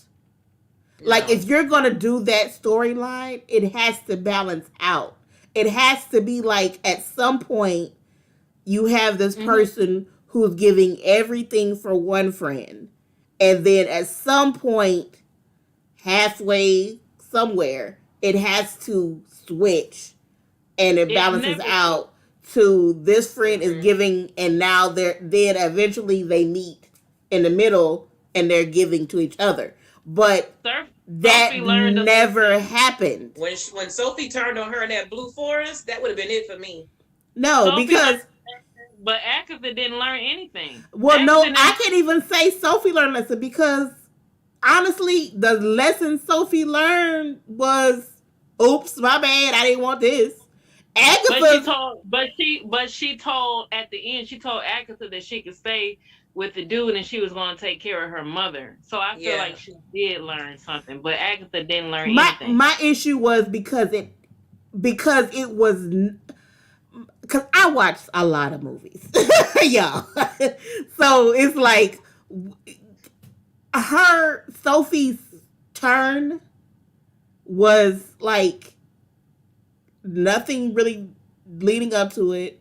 Nothing really happened, and then all of a sudden, oh yeah, Evil. I'm good now. Stay with your boy. Stay with the guy what you like. And it's just it was like for me to accept that one change at literally almost the end of the movie, you have to give me more for Sophie. And that's only because he didn't choose you. Like if he really wanted you, I think she still wouldn't have chosen Agatha at Yeah, all. That's only because because no dude wanted you. because it's like you can't just say I because picked up on that. Sophie's change happened when she saw the world being destroyed, but the way she said stuff and it happened, it just looked like, okay, well, I'm just upset because we were going to rule the world together because of looking like because I listened to what she said, what they scripted for her. Mm-hmm. She was upset because her first upset was I thought we were going to rule the world together. That's what she said. Mm-hmm. So y'all are telling me she's upset because there's no world to rule. Mm-hmm. Not that people are dissolving into wherever. That's what she's upset about. So you can't give me that line of hers. Then her next change is you can stay with the guy you like if you want to. But do you think they're right? Do you think that writing maybe is the way it is because it's clearly a part 2 coming? Well, first of all, I want a part 2, but I want more Agatha in part 2. Not so fair. Well, I believe that it has to be that, but I'm saying, do you think that it's maybe written that way because there's another level because it's clearly a part 2 coming? So well, they could. We were supposed to rule them, not kill them. That's what she said. Yeah, and yeah, she didn't want that to happen because she did with especially the people that she was in like the evil dormitorium with. Yeah, and it's like I can give you that. Like I definitely understand like the sequel, but I'm my thing is this: I'm reviewing a movie. I can only review what you gave me because it might not be a sequel. So if you it's gotta be, but I can't review on what ifs. So for me, y'all do that. That's not what I'm saying. But I'm just saying how my mind works. So if I'm looking at what y'all gave me was that line, I thought we were gonna rule them, not kill them, and then she's saying, she had friends in this other house, but it was so much negative of her. I can't just switch my mind to be like, oh, she's fine now. Well, I will agree with you on this. She clearly wasn't the good girl. Number one, because he couldn't have had access to her if she wasn't. Yeah. And then two, because when she got angry, what would manifest? Yeah. Exactly. So that was proof of that. Right. She was in the right school. Right. Exactly. Yeah. So I'm, and it's just like my issue was just, and my issue wasn't even the good or the bad, because I'm like I'm firmly on Team Agatha with it's shades of gray. Yeah, everybody is good and bad. Yeah. Mm-hmm. So I'm firmly on Team Agatha with that. But I'm saying my thing is y'all can't write it as no, I'll put it this way. They wrote it as, and what I took it as was that this person is has all these negative traits that you've showed us through 2 hours of the movie. And it wasn't no short movie. No. So you're showing me all these negative traits. You showing me that she's selfish, she's self-centered, she really honestly was never good, only cared about herself, only did this, only did that, and you showing me all this stuff, and then the last what 10 minutes of the movie, her saying, "I didn't want to kill everybody, and you can stay with your boyfriend," and I'm supposed to be like, "Yay, Sophie!" Her No, good And Sophie's the honest goodness truth kind of is, like if buried. Sophie's goodness was kind of like buried because she made that crown for her friend when she was younger when they first met. Then no, she saved Agatha her made that from for the Agatha made Sophie. it guy. for her. No, Sophie Okay, never made a that's crown. Yeah. that. That's that. But she saved her from that guy. Like she said, when she said she was going to the store to get the fringe, and then she came back, and I guess she realized she shouldn't have left her. She came back and saw that guy, and she hit him over the head with the frying Yeah, pan. And it's just like her goodness is at way down, rooted at the bottom. Like yeah. that's it's like she has to be faced with some real dire situations for her goodness to come out. Where Agatha is the other way around. It's just who she is. Yeah. Yeah, I put it this way. I think my issue was I wanted Agatha to stay with to the just prince be for herself. and be And like, that was, yeah. because And I my don't thing, like, I get the team friendship, girl power. I get all that. I get, well, because a lot of people are writing movies like that now. I get it. But it's like I really wanted, like, for me to accept what they wrote. You can't be like, accept that Sophie has been a horrible person through most of this movie, and she says like one and a half good lines at the last Right. end, but we're gonna keep making Agatha sacrifice. Like, It didn't was care too for much. I that. Her don't like sacrifice was that. too much in the I movie. thought I And thought she should have stayed with the prince, but clearly that was a. I mean, to me, clearly two movies were Oh, that written. was I mean, so huge to red me, flag. Yeah, either there was an agreement for more than one, or two scripts have already been written. for me to accept Because that ending, it I has guess to be a second movie. For we me can to, see well, how the way it went off, because he shot the arrow into their dimension and called for her, and he said, "Agatha, I need you." That's how it yeah, ended. yeah, yeah, but that So yeah, sounded like he was under some type of control too, though. Didn't it sound like he was like he yeah, didn't sound no, like because he chased after her. I think he's coming to look for her. I think he's that in love with her. He's coming to yeah, get yeah. her. I believe that because yeah. she's And he different. need to, because she But don't need to be there. but my thing is not And my remember, for he me has to to be choose his okay. princess. For me to be okay with that ending, it has to be an actual second movie. It has Yeah, to and be then we can not see not how a much of a we might man. make a second, a third. No, it has to be a physical. I pull it up on Netflix, second movie for me to Yeah, be and then you'll okay. be able to see how things turned out. Is she really a friend? Is she going to stay in Yeah, this humble, I'm appreciative, I'm grateful attitude, or is she going to switch back to her ambitious self? Like, there's yeah. nothing wrong with being ambitious, but she was just ambitious to Well, a I'm not. level of being Well, selfish. I'm what not they even didn't. saying okay. I'm not even saying her because I'm like, honestly, I could care less about Sophie. But I'm like, I'm saying I need to be. You need to show me that Agatha Well, that's what I was getting ready to grows say. I to think the. I'm the okay without you. I don't need. You're not my only friend. I don't need to. I don't have.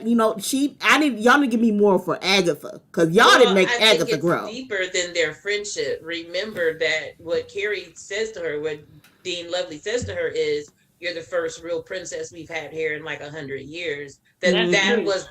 was the build. That's why I said it's just. I mean, Angelique and I He think might. different. It's just obvious to me. There's a Uh-huh. second movie, and that's Right. why I think that the prince came looking for her, because remember his whole buildup was, I'm choosing my princess.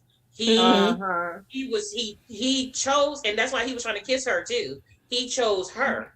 Mm-hmm. So to me, what was left open ended was Agatha, number one, her claiming her princesship and him Right. choosing her, Mm-hmm. and putting her in that spot. That's what was, to me, intentionally left Mm-hmm. open. for we're, the Yeah. second. we're not different. That's what I'm saying. I'm saying for me to. That's what I'm saying. I'm not. I obviously saw the open ended thing trying to make a Mhm. sequel. I can see that, but I'm saying my thing is I can't review on a open ended sequel bait. I have to review on what they gave me. Yeah, the sequel bait. I know what I want for the sequel. But my belief, but this is what I'm saying is to me, just as a person who writes, because you and I both watch movies. Well, we all three watch movies a lot. Of course. I can tell when like and I watch TV series a lot. I can tell when there's a cliffhanger and there's a show that you can tell they hope to come back next season, and it's like, dang, that show got canceled. And you can tell when there's clearly a cliffhanger and you know that show is being renewed. And to me, it's already done, is what I'm saying. To me, Yeah, I felt like that too when he to called me her that for. script is either done or it was already that when they made that deal, it was a two-picture deal Yeah, yeah. I feel because like in it the was second so one, definite. yeah, we might find out why she's so powerful in the Right. second, and maybe her more of her history. Right.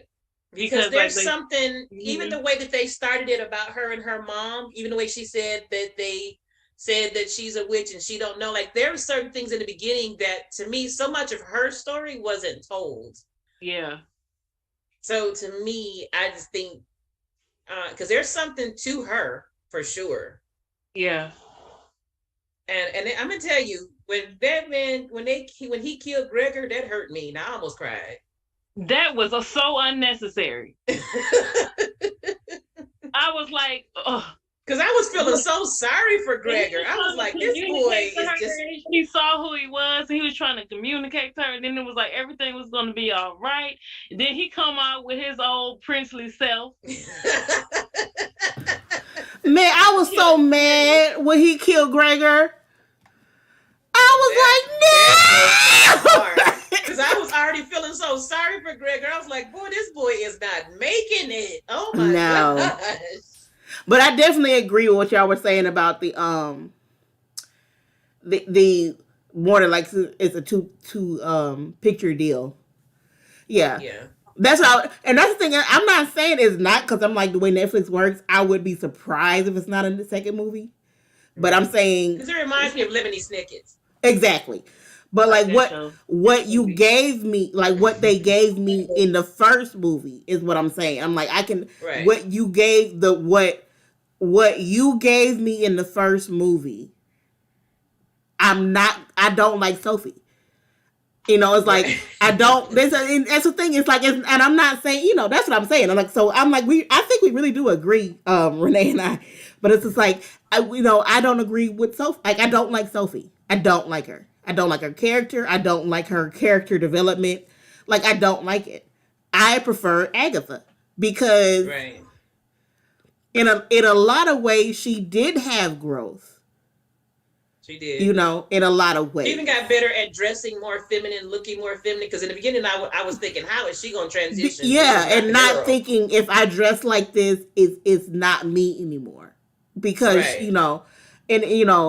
and I got some other issues with what they said about the all constantly dogging out the one black girl, and I got some other issues about that.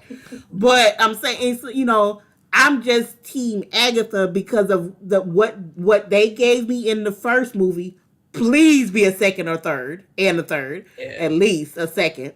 But like what you gave me in the first movie, I would prefer Agatha's character because she just seemed even when she kept defending her friend, she seemed like she had more growth in herself because she spoke up more. Because she really did lean on Sophie to speak for her, defend her in a lot of ways in public, that she had to grow into herself and be able to say what she wanted, defend her point of view. So it's like I prefer Agatha. So let me ask you this, just guessing. Uh-huh. If there's a second one, do you think Sophie's redeemed enough, or do you think there's a possibility she would be pulled back to the dark side? I don't personally That's think what she's she's going to redeemed have to enough. prove. I don't think She's she's going to have redeemed to enough prove that. because That's what I'm on they the fence about. redeemed her in what was it, the last 10, 5? Was it even 10 minutes? Because I Because feel like whatever's inside of you is inside of you. because she changed her mind at. I would have to look at the movie again, but she changed her mind when she saw the building dissolving. So that was maybe the last 10 to 15 minutes. Right. You know, and still that wasn't even her. That's all I'm saying. What they wrote for her lines wasn't enough for me to say she's redeemed. She didn't want to give up the power. She just didn't want to be alone. Yeah, she was like, I don't want to lose my friends, but it wasn't. I don't want you to kill people. This is bad. Right. Yeah, like she just was like, I don't. What did she say? She said, I didn't want them to die. I thought we were going to rule or something like that. Shotty said it. I don't remember. So it was like that line is not a redeeming good character line. It's her saying, I didn't want you to kill people. Well, I mean, that doesn't make her a good person. But my thing is, honey, that's the ultimate villain. What did you think was going to happen? You know, and then she at the very end, after that section, you know, which all this happens. She does not do anything after that line. Really, she ends, and then her friend Agatha saves her. She doesn't do anything at that point, except use some power to throw the sword to Agatha, but that's not enough. You know, that's still not enough for me. So again, Agatha does something else. So then as she gets rid of the dude, she does something for Agatha what's the girl's name? Sophie. Okay, that's still Agatha again. You know, so at the end, you know, then Sophie says, you know, basically was like, you can stay with your boyfriend if you want to. I'll take care of your mom. And so Agatha's like, goes to do, and I'm thinking like, yay! Yay! Stay with the prince! And she's like, I didn't go take care of my mom. Well, which is, yeah, you should take care of your mom. But if you're going to write the quote unquote Sophie redemption arc, you got to give me more than that for me to be okay with Sophie now. Because all you've shown is Agatha growing in small, realistic ways. And Sophie. If Sophie was a real friend, she would have insisted that she stay or just left. Because she was too happy when Agatha said she's going to go. Exactly. And it was just like. That was manipulative. Like, you really did. It didn't, yeah. Enough. You know, Agatha really wasn't going to leave without you. You already knew that. You know, it's like you didn't give me enough for me to like Sophie. Like, I loved Agatha's character. I detested Sophie from like, so like, I kept trying. And it's like, even when she had her little bad girl moment, I just was like, I don't like Sophie. I don't like Sophie. And she wasn't even a good villain. She just was irritating. Oh, now they made her ugly though, honey. But I'm saying she wasn't a good villain. Like, no, I'm just making a statement. They made her ugly. They made her ugly. Ugly. Well, but it's like she looked like the dude from them Six Flags commercials. Yes. Exactly. Yes. With the exactly. And she had so much confidence with that old man face. That was hilarious. Exactly. And it's just like when I'm looking at it, it's just like, honestly, it's like when you give me a villain. First of all, if you give me a villain like, excuse me, Charlize was a better villain as a villain, and the other girl that had the not demon, girl. Damon. It's not. It's spelled different. Yeah. It's like DEAMON on her back, the tattoo. You give me villains like that, and then Sophie. She's like a Cruella type of villain, though. She was a villain. She was a good villain to me. Okay. Yeah, For there's that different time types. towards There the are different feeling. levels.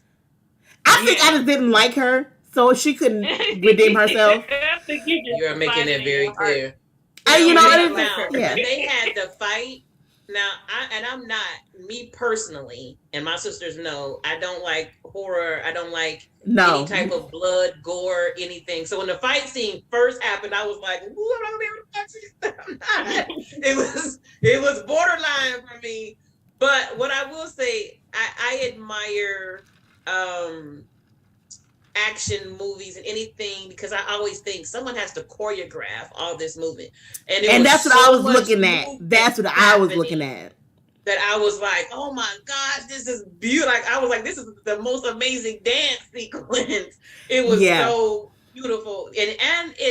It's long, but it's so orchestrated.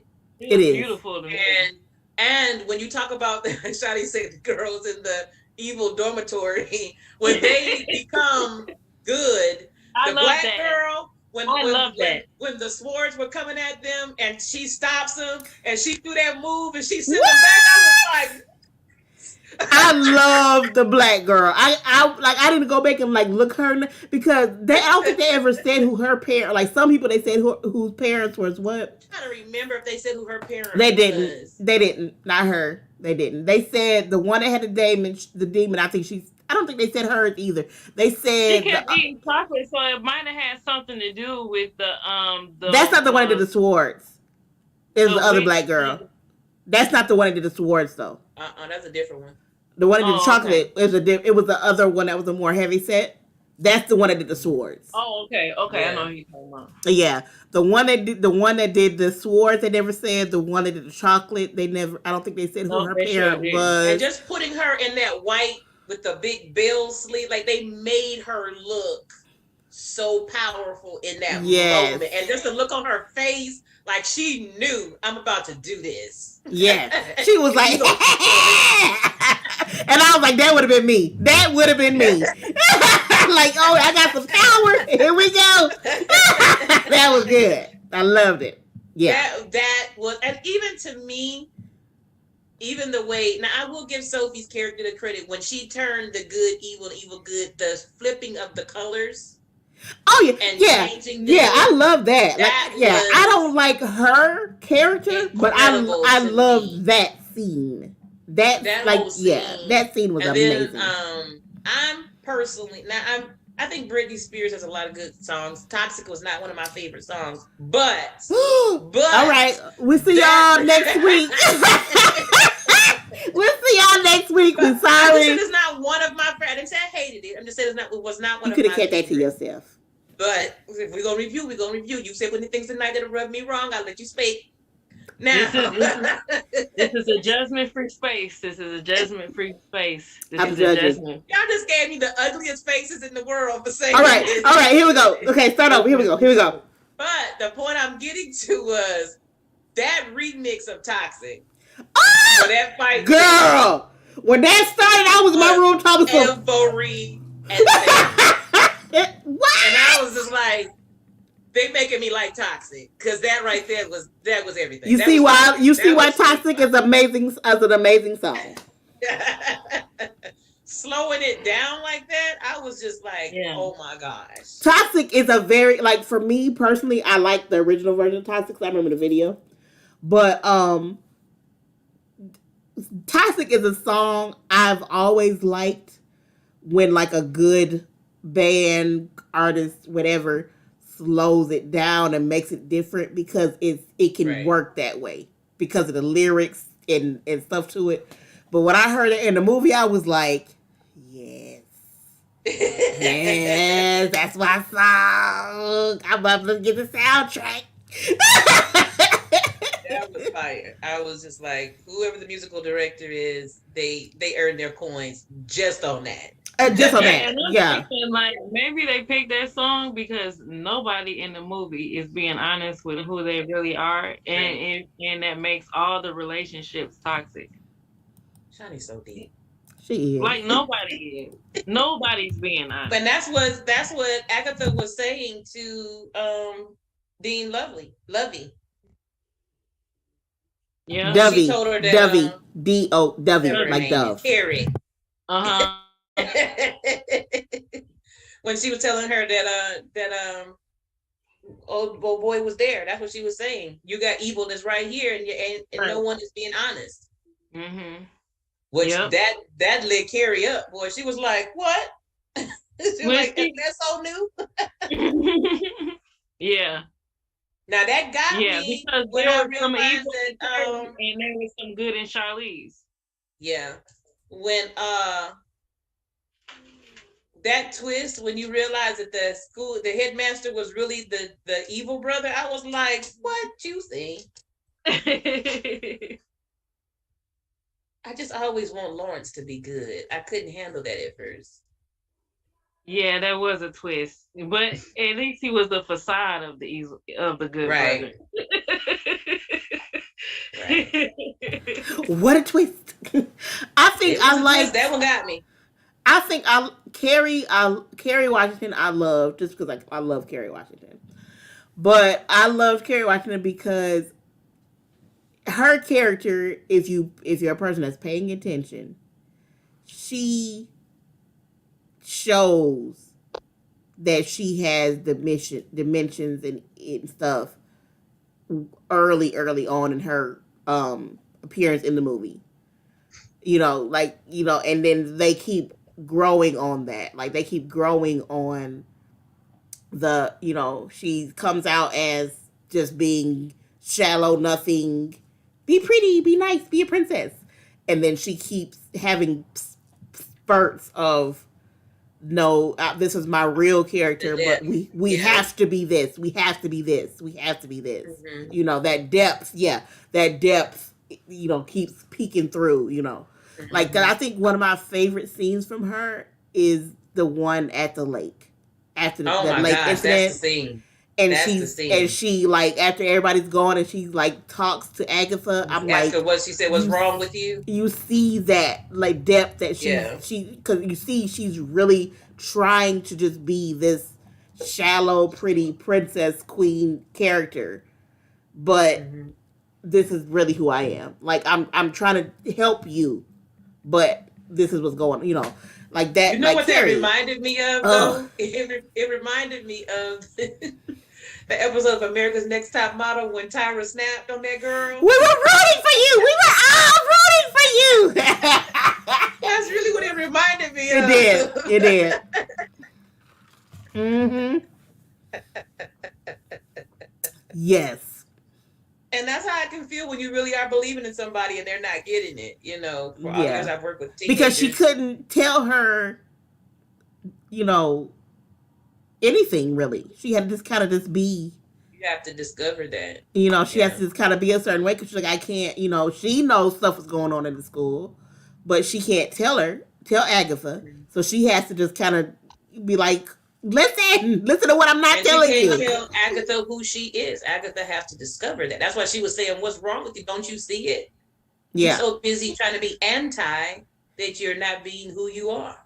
Which I'm not gonna lie, I loved.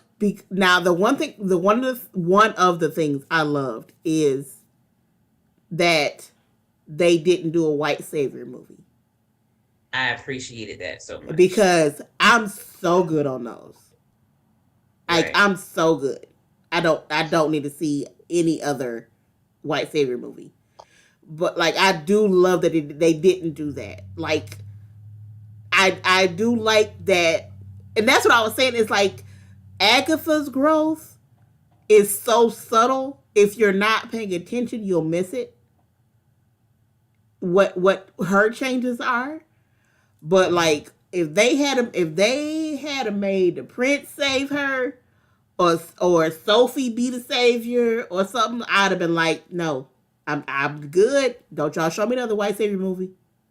I don't need another one of those. Mm-hmm. So I do like that Agatha was really the savior of the story, Mm-hmm. the hero as they call it. I do like that much, even though I have some issues with some other things Netflix. Well, did you like when the beauty school teacher when she snapped at the end? I Well, love that first of part. all, I loved her because I'm like, I loved her, and I believe she was in Crouching Tiger, Hidden Dragon. Yeah. When So she had her little when moment I, when she said, huh? I was like, mother was like, let me tell you something. I am Right. I not wasn't just a always beauty just doing queen. beauty. And then, She lost it. well, first when I saw, and I'm looking at it, and I'm looking at, you know, when she first goes to Agatha, she's like looking just like the expression on her face. I'm like, something's going on here. Something's going on here. And then she fails her later. I'm like, no, something's going on here. And then you find out later she was like, I wasn't even a beauty school teacher. I was over here doing something else. And they made me do this. I don't want to do this either. But yeah, if I'm not, yeah, no, I'm not even gonna Google it because I'm sure if I'm wrong, then I'm wrong. I'm not even gonna Google it. But she was in Crouching Tiger, Is Hidden she wrong? Dragon. No, she was. I'm looking at it. Who Exactly. was she? The main lady that taught the other girl. She was a teacher. Yeah. Oh. She was Yushu Lean. I did not know. All this time I thought she just did comedies. No. No. And I think she might have been in the other with the other movie that was a I know she that was in Crazy Rich Asians because that was my Yeah, I movie. know she was in that not because she's talking that's not about what it I'm when she was thinking on about. SNL. Not the one. That's not what I'm thinking about. The one I think she was she was she in the one movie the biography with the geishas, memoirs of geishas? Was she in that too? Let me look. Because she was in a lot of stuff for like a certain amount of time. But I knew when I saw her, I was like, oh no, that's from Crouching Tiger and Dragon. She don't deserve to be demoted to no beauty school teacher. No, she better than this. Yeah, she was in Memoirs of a Geisha. She was? Who was she in that? The teacher telling them how to do their No, I makeup. didn't watch it. She just be teachers in movies. But Huh? she was like telling them like how, like what you I know think like why okay. you have to do this. Like she was not in teacher in a good way. She was teacher in like you. Yeah, This is why I you do remember. this. If she's a teacher, I remember her. I didn't know that was her until Because I remember I was looking at a lot of stuff from her, and I think she was in a sequel to Crouching Tiger and Hidden Dragon that's on Netflix too. Yeah, she was. Oh, I didn't know. Even though it was a sequel, I told you but you I didn't know see. she was like. I told you about it. You didn't watch it. Oh, okay. Calm it down. All right. I put my lips like that too. All right.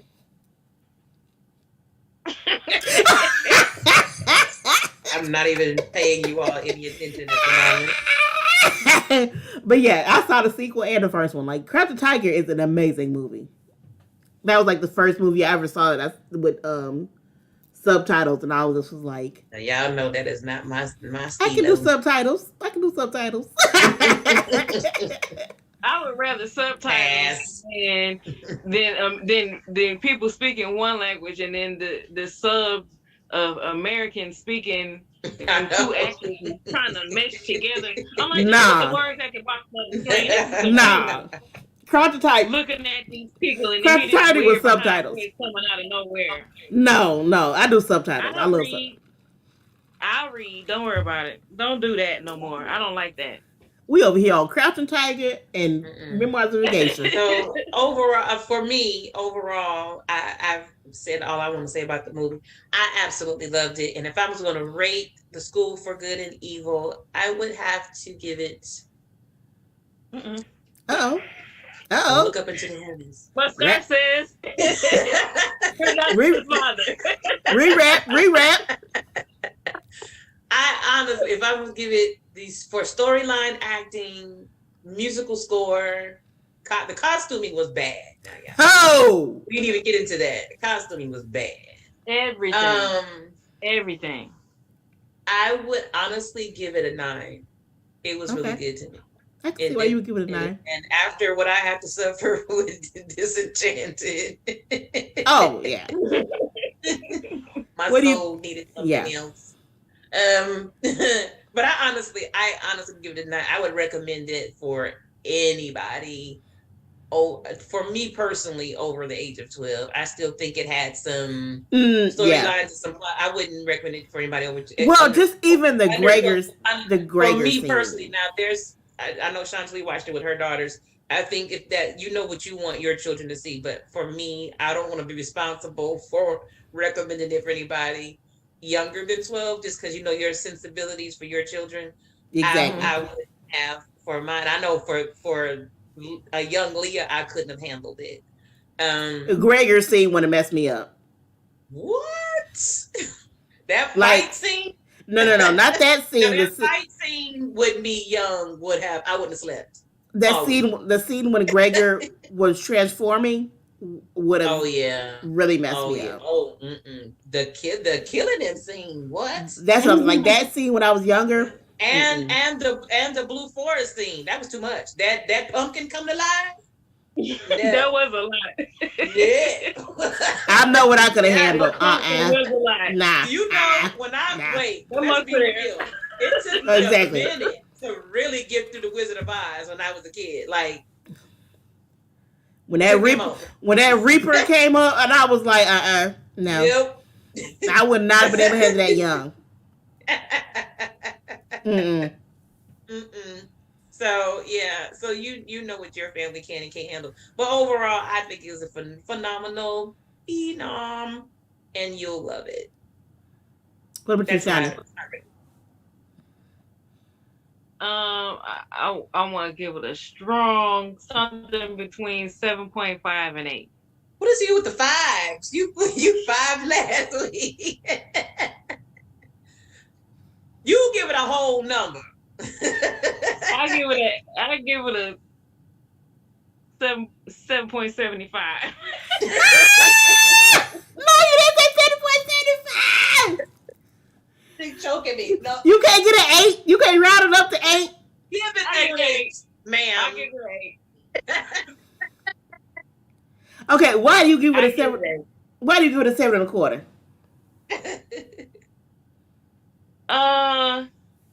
Because Agatha really bothered me. Agatha bothered you and Sophie bothered Angelique. It was like she kept bumping her head up against the wall, like, we have to do things this way. Yeah, that was getting on my nerves. That really was working my last nerve. It was. It's like, Sophie, stop! If I hear that, I'm hearing it in my dreams. We can't. You can't. I can't. You can't. Like,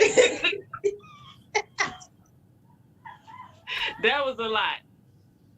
But yeah, that's why. But I know, I like that Disney is trying to apologize to us as women for all the just sit and wait for your prince to rescue you stuff that they gave us and our mothers early on.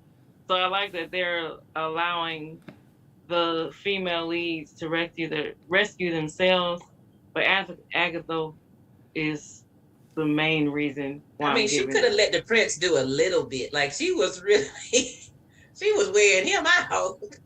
Yeah, but even if she still did all the same things, it's just like her transformation was like, so if it was there, I didn't see it. That's the reason why. Because I feel you. Yeah. Yeah. So I'll allow you to have that viewpoint. Oh, that's so kind. I appreciate that. But no, we're joking. We're joking. All of our viewpoints could be are most of the time different. But I would say I'll give it a whole. That's not cute. 8.5. Don't you do it.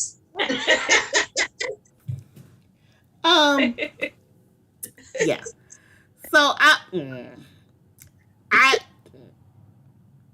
because it's not quite a 9. It's not quite a 9 for me. But if somebody, I don't deny your 9. Like I can see why. You're so gracious. Thank you. You're welcome. I can see why you would. Yeah, I can see why you would give it a 9. Exactly. I can see why you give it a 9. Like my thing is gonna all is gonna be I just don't like Sophie.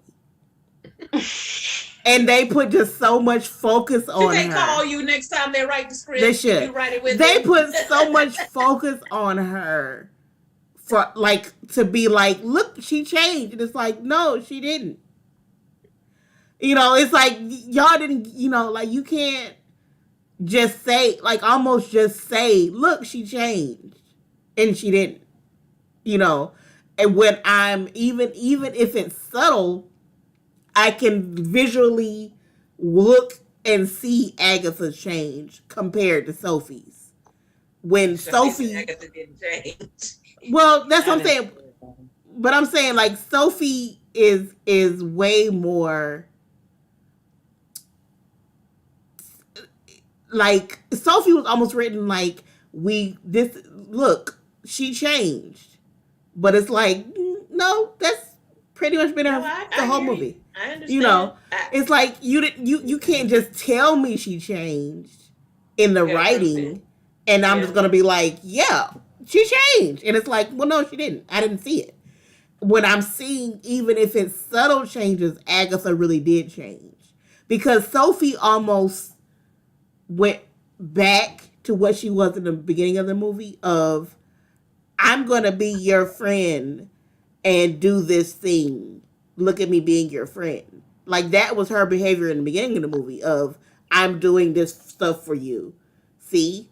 So it's like you can't you gotta give me more than that. Like look, it's gonna sound bad, but it is what it is. I'm not saying she should have, but if Sophie hadn't came back, it would have made more sense to me than if you just making Agatha again save Sophie. Like I actually thought they would want to let her die, and I would have been good with that. like to give us more of Agatha again doing something by that point in the movie. It was just like I didn't need that, and it didn't do anything for me. Yeah. Now I totally agree with you on that. To me, where I thought it was ending was Sophie was gone, and so Agatha was and the prince were going to Do something. connect. To me, that would have been the perfect ending. But to write it as Agatha saving Sophie or doing something for and Sophie again. The perfect love, but the love between two friends. That's not even perfect love because Sophie's been selfish the entire movie. And I got some great friends. But that's not the most perfect love to me. She's been selfish. Johnny looked like he's about to explode. But like Sophie, I'm looking at Leya. Sophie has been selfish through the entire movie. The entire movie, you wrote her as selfish. Does my niece not agree? Probably. And then, if she wants to be on camera, she can be. What she just saw me doing to her father. Oh, but like if Sophie, you can't. To me, you can't write Sophie as selfish through the entire movie and self-centered, and then the person that saves her is the person that's been sacrificing for her through the entire movie. And somehow from that I'm supposed to get Sophie's redeemed. Like those two things don't work. Like you have to have Sophie because I think they really want us to be like, look, Sophie sacrificed. She jumped in front of the thing for Agatha. After what, an hour and 50 minutes of Sophie being selfish? Like you can't give me that one thing and then I'm gonna go from there. So that's just how I looked at it. Like I know some people probably be like, look, she changed. But that's just, how I'm looking at it. But like the movie as a whole, I'll say I give it a strong. You gonna be mad? 8.5. But I'm taking the points off the table next week. find an 8. See, I was trying to give it almost a 9. But like it wasn't a bad movie at all. Like I would definitely, it's a movie I would tell people they would, recommend it to people. All that, like, it was a good movie to me. In general, I love the costuming. Honestly, I like the costuming when good became evil because it was like darker colors and not a bunch of pastel, which I'm not a fan of. Mm-hmm. So like when everybody wasn't interested in like pastel colors, because that's just, I don't like necessarily pastel colors like that. So when the people that were in the gowns and stuff were in the darker colors, I was like, well, I probably would like that. Right. Personally. But, that's what I'm saying. I'm like, the movie as a whole, even though, I've said how I feel about certain stuff, I'm not going to keep going over it. But, the movie itself, I loved. Like, it was definitely a movie I would tell people to watch for me. If someone was like, did you like it? I would say definitely. I liked it. It was a good movie to me. I liked it more than I thought I would. Me too, for sure. I liked it more than I thought I would. Definitely, personally, I did. I definitely liked it more than I thought it would. So that's what I said. It's like I'll give it a. I want to give it a 9 because I don't feel 9 in my soul. I don't want to give it a 9. I'm trying, but I was like, ooh. But you won't get. You won't give. You don't like half points. I do not. I think Why? that is artificial. I don't think that's truth. That's how. No. That's how. That's how big. Say what you gotta say. That's how big. That's how big. Big. Reviewers do. They do half points. And they don't do quarters and 25ths of a cent, but they do. They do halves. Do 8s and 16ths and No. 32s. They do halves. They do halves. So I can do 8.5 is accurate. Cisco Ebert was doing halves. They are, neither of them are living, are they? They did. They did. How dare you? I gotta ask, what is that lipstick color, Chantilly, and what brand? Because I love that. I'm gonna keep looking. Is that a black? Is that a purple? It's purple and it's off brand. It's not a major brand. I will have to go look and see. Oh, I just got it because it was purple. It looks really good. Yeah. It looks real. That's why I keep looking at it because I'm like, that is cute. That's why I said you look like you could have been in the evil school, but in a good way. I was just thinking the way that we rate it so reflects our personalities. Like Angelique is sit on one side of the scope, Chantilly on one side, and I just really am across the board. Like I just really want peace and harmony and just wrap it up in a pretty bow. Just really don't. I definitely have set opinions, but of course, like you, like I couldn't, like whatever your strongest opinion is, I couldn't get up and be like, it's this, and you would be like, okay. But I just think that's our personalities, and I just thought that was like, so funny to me because Angelique just really had an issue with Sophie, and Chantilly wasn't feeling Agatha, and I just really could see both sides. Oh no, I was feeling Agatha. I just wanted her to stop putting everybody else and everything else before her. But I did like her more than anything. Yeah. And see, that's where I didn't say that part of it, but that really was my thing. It's like I liked Agatha's character as a whole, and that's what I wanted for her to just think of Agatha. And not. I think that's what she'll be doing in the sequel. And to me, I think it clearly was a one movie deal. If they do a sequel, they better do it. They better. So to me, it was so much left open ended with her. It was so much not addressed about her because it was like I said earlier, it was stuff said about her in the beginning of the movie that was never picked up again. Like she commented about stuff they said even about her mom being a witch. I don't know if she's a witch. I don't know if I'm a witch. Her mom is not. What I remember, her mom wasn't a witch. Her mom thought she was a witch. Yeah, she had powers. Her mom I really have powers or not. She had power. Yeah. Yeah, she knew she had powers, but she didn't act upon them. So like. It was talked about that she had powers, which translated when she got to her school. It was never said if Sophie did honestly or not, though. So Sophie's No. clearly was that she just had something inside of her. She just had something festered in her little spirit. But Sophie's thing, which is always, I'm a princess. I'm going to be a well, princess. it was her imagination. It Yeah. was where her mind was going. I mean, I don't want to go circle back around the fences again, but I'm just No, saying because we'll go back. it was just yeah. clear to me. Again, it just things about Agatha that was clear to me that they plan to address later. Like it was so much open ended about, because it was things that was said. Same message Anthony was saying. You look at what was scripted, the things that were written that you didn't come back and address. Well, because I'm a writer, I know nothing's written and said that's not for a purpose. So the fact that you have it out there, it means you must be planning to get back to that, or you would have finalized that or resolved that if it was just one movie.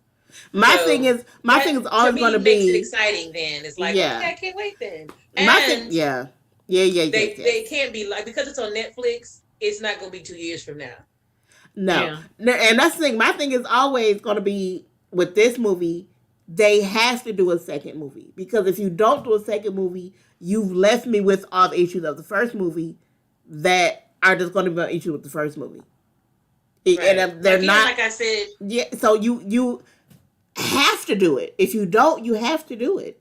You know, you have to give me that as a viewer to resolve that, and I want a more Agatha focused movie. I don't want another Sophie. It reminded me so much of Lemony Snicket's, and that was what it had so many undertones of it to me. And Lemony Snicket's absolutely would end when you were just like, oh, can't wait for the next one. You know, exactly. So, yeah, it had so many cliffhangers and so many things that was open ended that you just knew they have to address this in the next one. Mm-hmm. And until the very last one, when they clearly wrapped everything up. So to me, it's kind of the same thing. So but that's the thing. It's like I've seen so many and I things. Think we had a good night, guys. I've seen so many things where they don't do a second, even if they lead it. And like, that's why I'm just like, Netflix, give me that second movie, or we're gonna have a problem. You're gonna give me a problem. So it's just like they have to do it. Before we end tonight, this week is Saturnalia, which is the winter solstice. And I just wanted to give Chantilly a few moments to share with us what that is as we prepare for this coming week. Yes!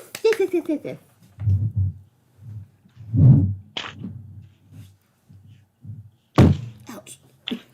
Hit my hand on the table. Okay, I wrote it all down in my notes. My kids messed with my notes and everything since we've been on the... Hold on. Okay, that's fine. Okay.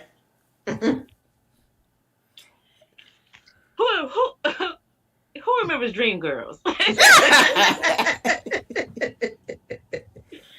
Does anybody know that Jimmy got sold? Look at that. Jimmy got sold. Jimmy got sold. Jimmy got sold. That's my scene, boy. I do know on Disney, I plan to watch the thing Renee said she saw with the Beauty and the Beast, and I plan to watch Idina Menzel. So it's some Disney watching about to happen tonight. Because Idina Menzel got a concert on there. I'm going to watch. Oh, okay. What I know about Saturnalia is also the winter solstice. And can I ask what that is? Or do you know? Usually around December 21st or on December 21st. And it's what they say when the sun comes out of darkness and it stops. Because in Vedic astrology, during December 21st, the sun is going to be in Sagittarius, another fire sign. But in Western astrology, the sun will be in Capricorn, which would be the brightest, like it would be like in one of the brightest constellations that people can see on Earth. Mm-hmm. So it's when the sun stops. It would have been in Scorpio, a real dark place, in Vedic astrology. So it's coming up to Sagittarius, another related to fire. Sun is fire, Sagittarius is fire. So it's where it stops, and that's where it's celebrated.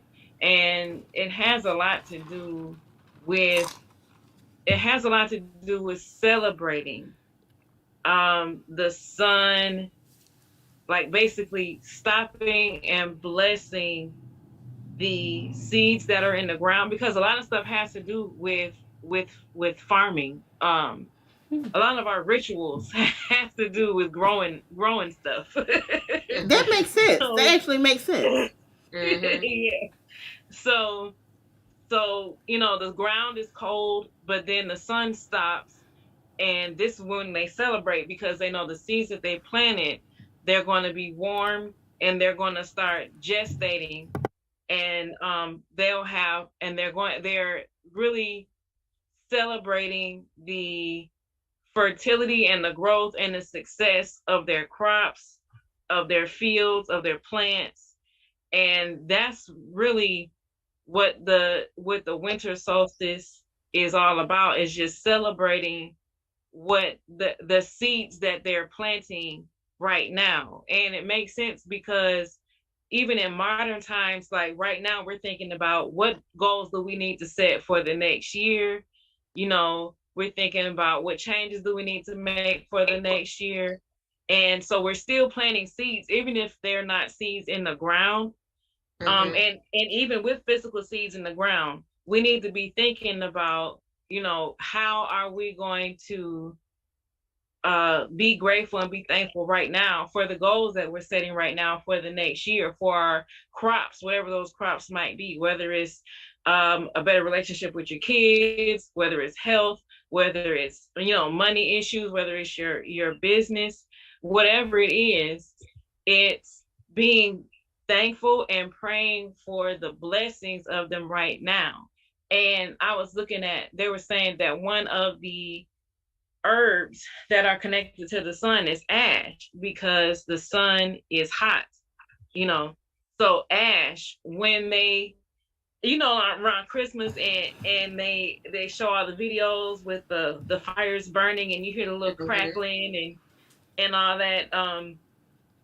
And so they after they burnt the fires and celebrated the winter solstice, they would take the ashes from those fires and spread it around their fields and where they plan to plant their seeds and stuff, to bless it, because that was a connection to the sun. Okay. And yeah, so we're celebrating the sun and where it is in the sky, and knowing that where it is going to help you and bless you for whatever seeds that you're planting right now. And that's also a connection to, even though they say Jesus wasn't born on this day, Jesus wasn't born in December. I think that's why they made that connection to the sun coming and blessing everything that's moving forward. I think Mm-hmm. that's that connection.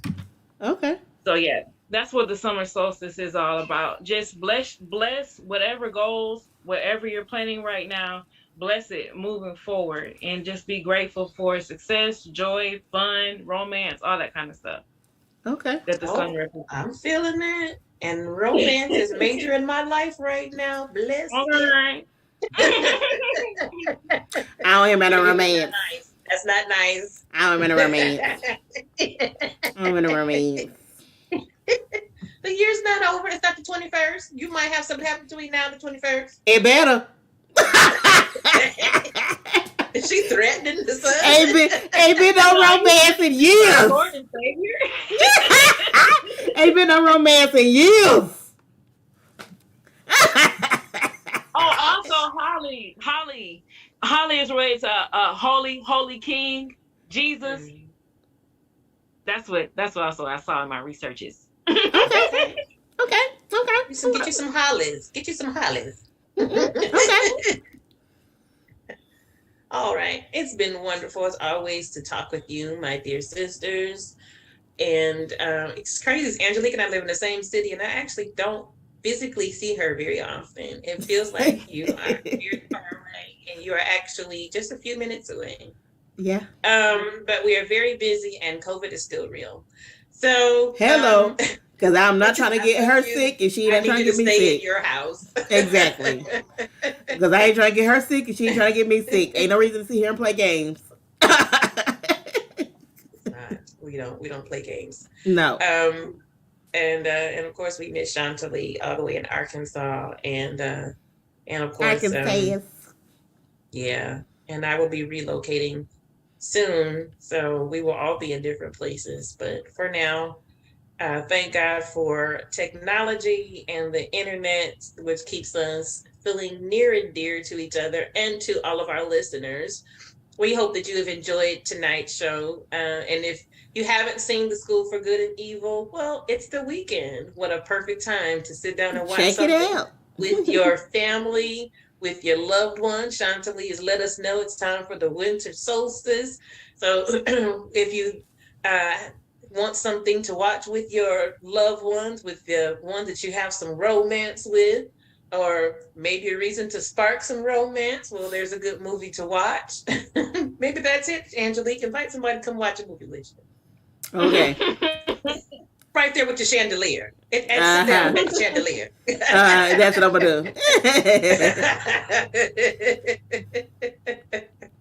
I'm not going to touch that any further. But it is a phenomenal movie, and I watched it by myself though, because Me too. the person I love lives in another state, so Yeah, he I wasn't still even have playing to watch around. a lot of movies by myself. Exactly. But I did actually, when I went to go visit him, we went to go see Black Adam. I will say that was a very good movie, and we went to go watch it in 3D. And the theater that we went to go see it in was one of the movies theaters that has the reclining seats, and so I felt Okay. real special. I don't know why they do that because I always go right to sleep. Well, the good and the bad thing was the theater that we were in. Our seats were way up at the top, which is never my favorite. And I was trying to be really cute, so I was like, I don't climb. And I was like, oh, my chest hurt. I couldn't breathe. But I kept it cute, though. He couldn't tell. But I was so glad when I got to my seat. And he was like, you all right? I was like,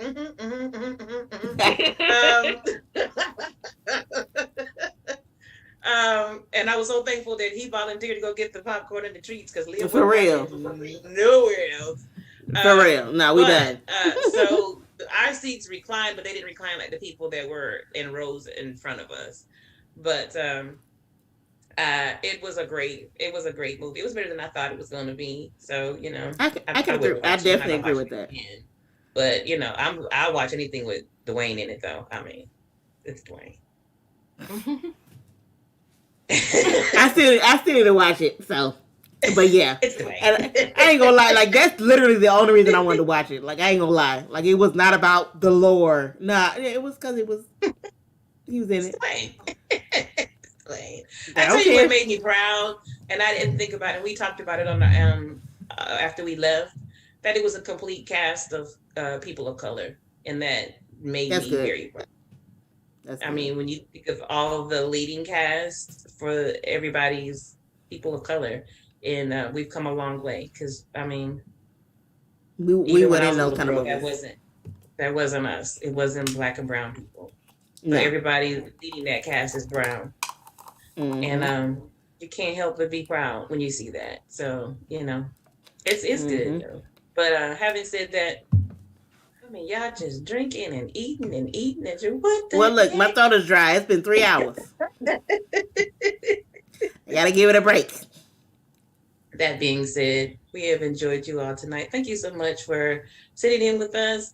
Next week's review is going to be one of our favorite childhood classics that we grew up with that our dad introduced us to, which is It's a Wonderful Life.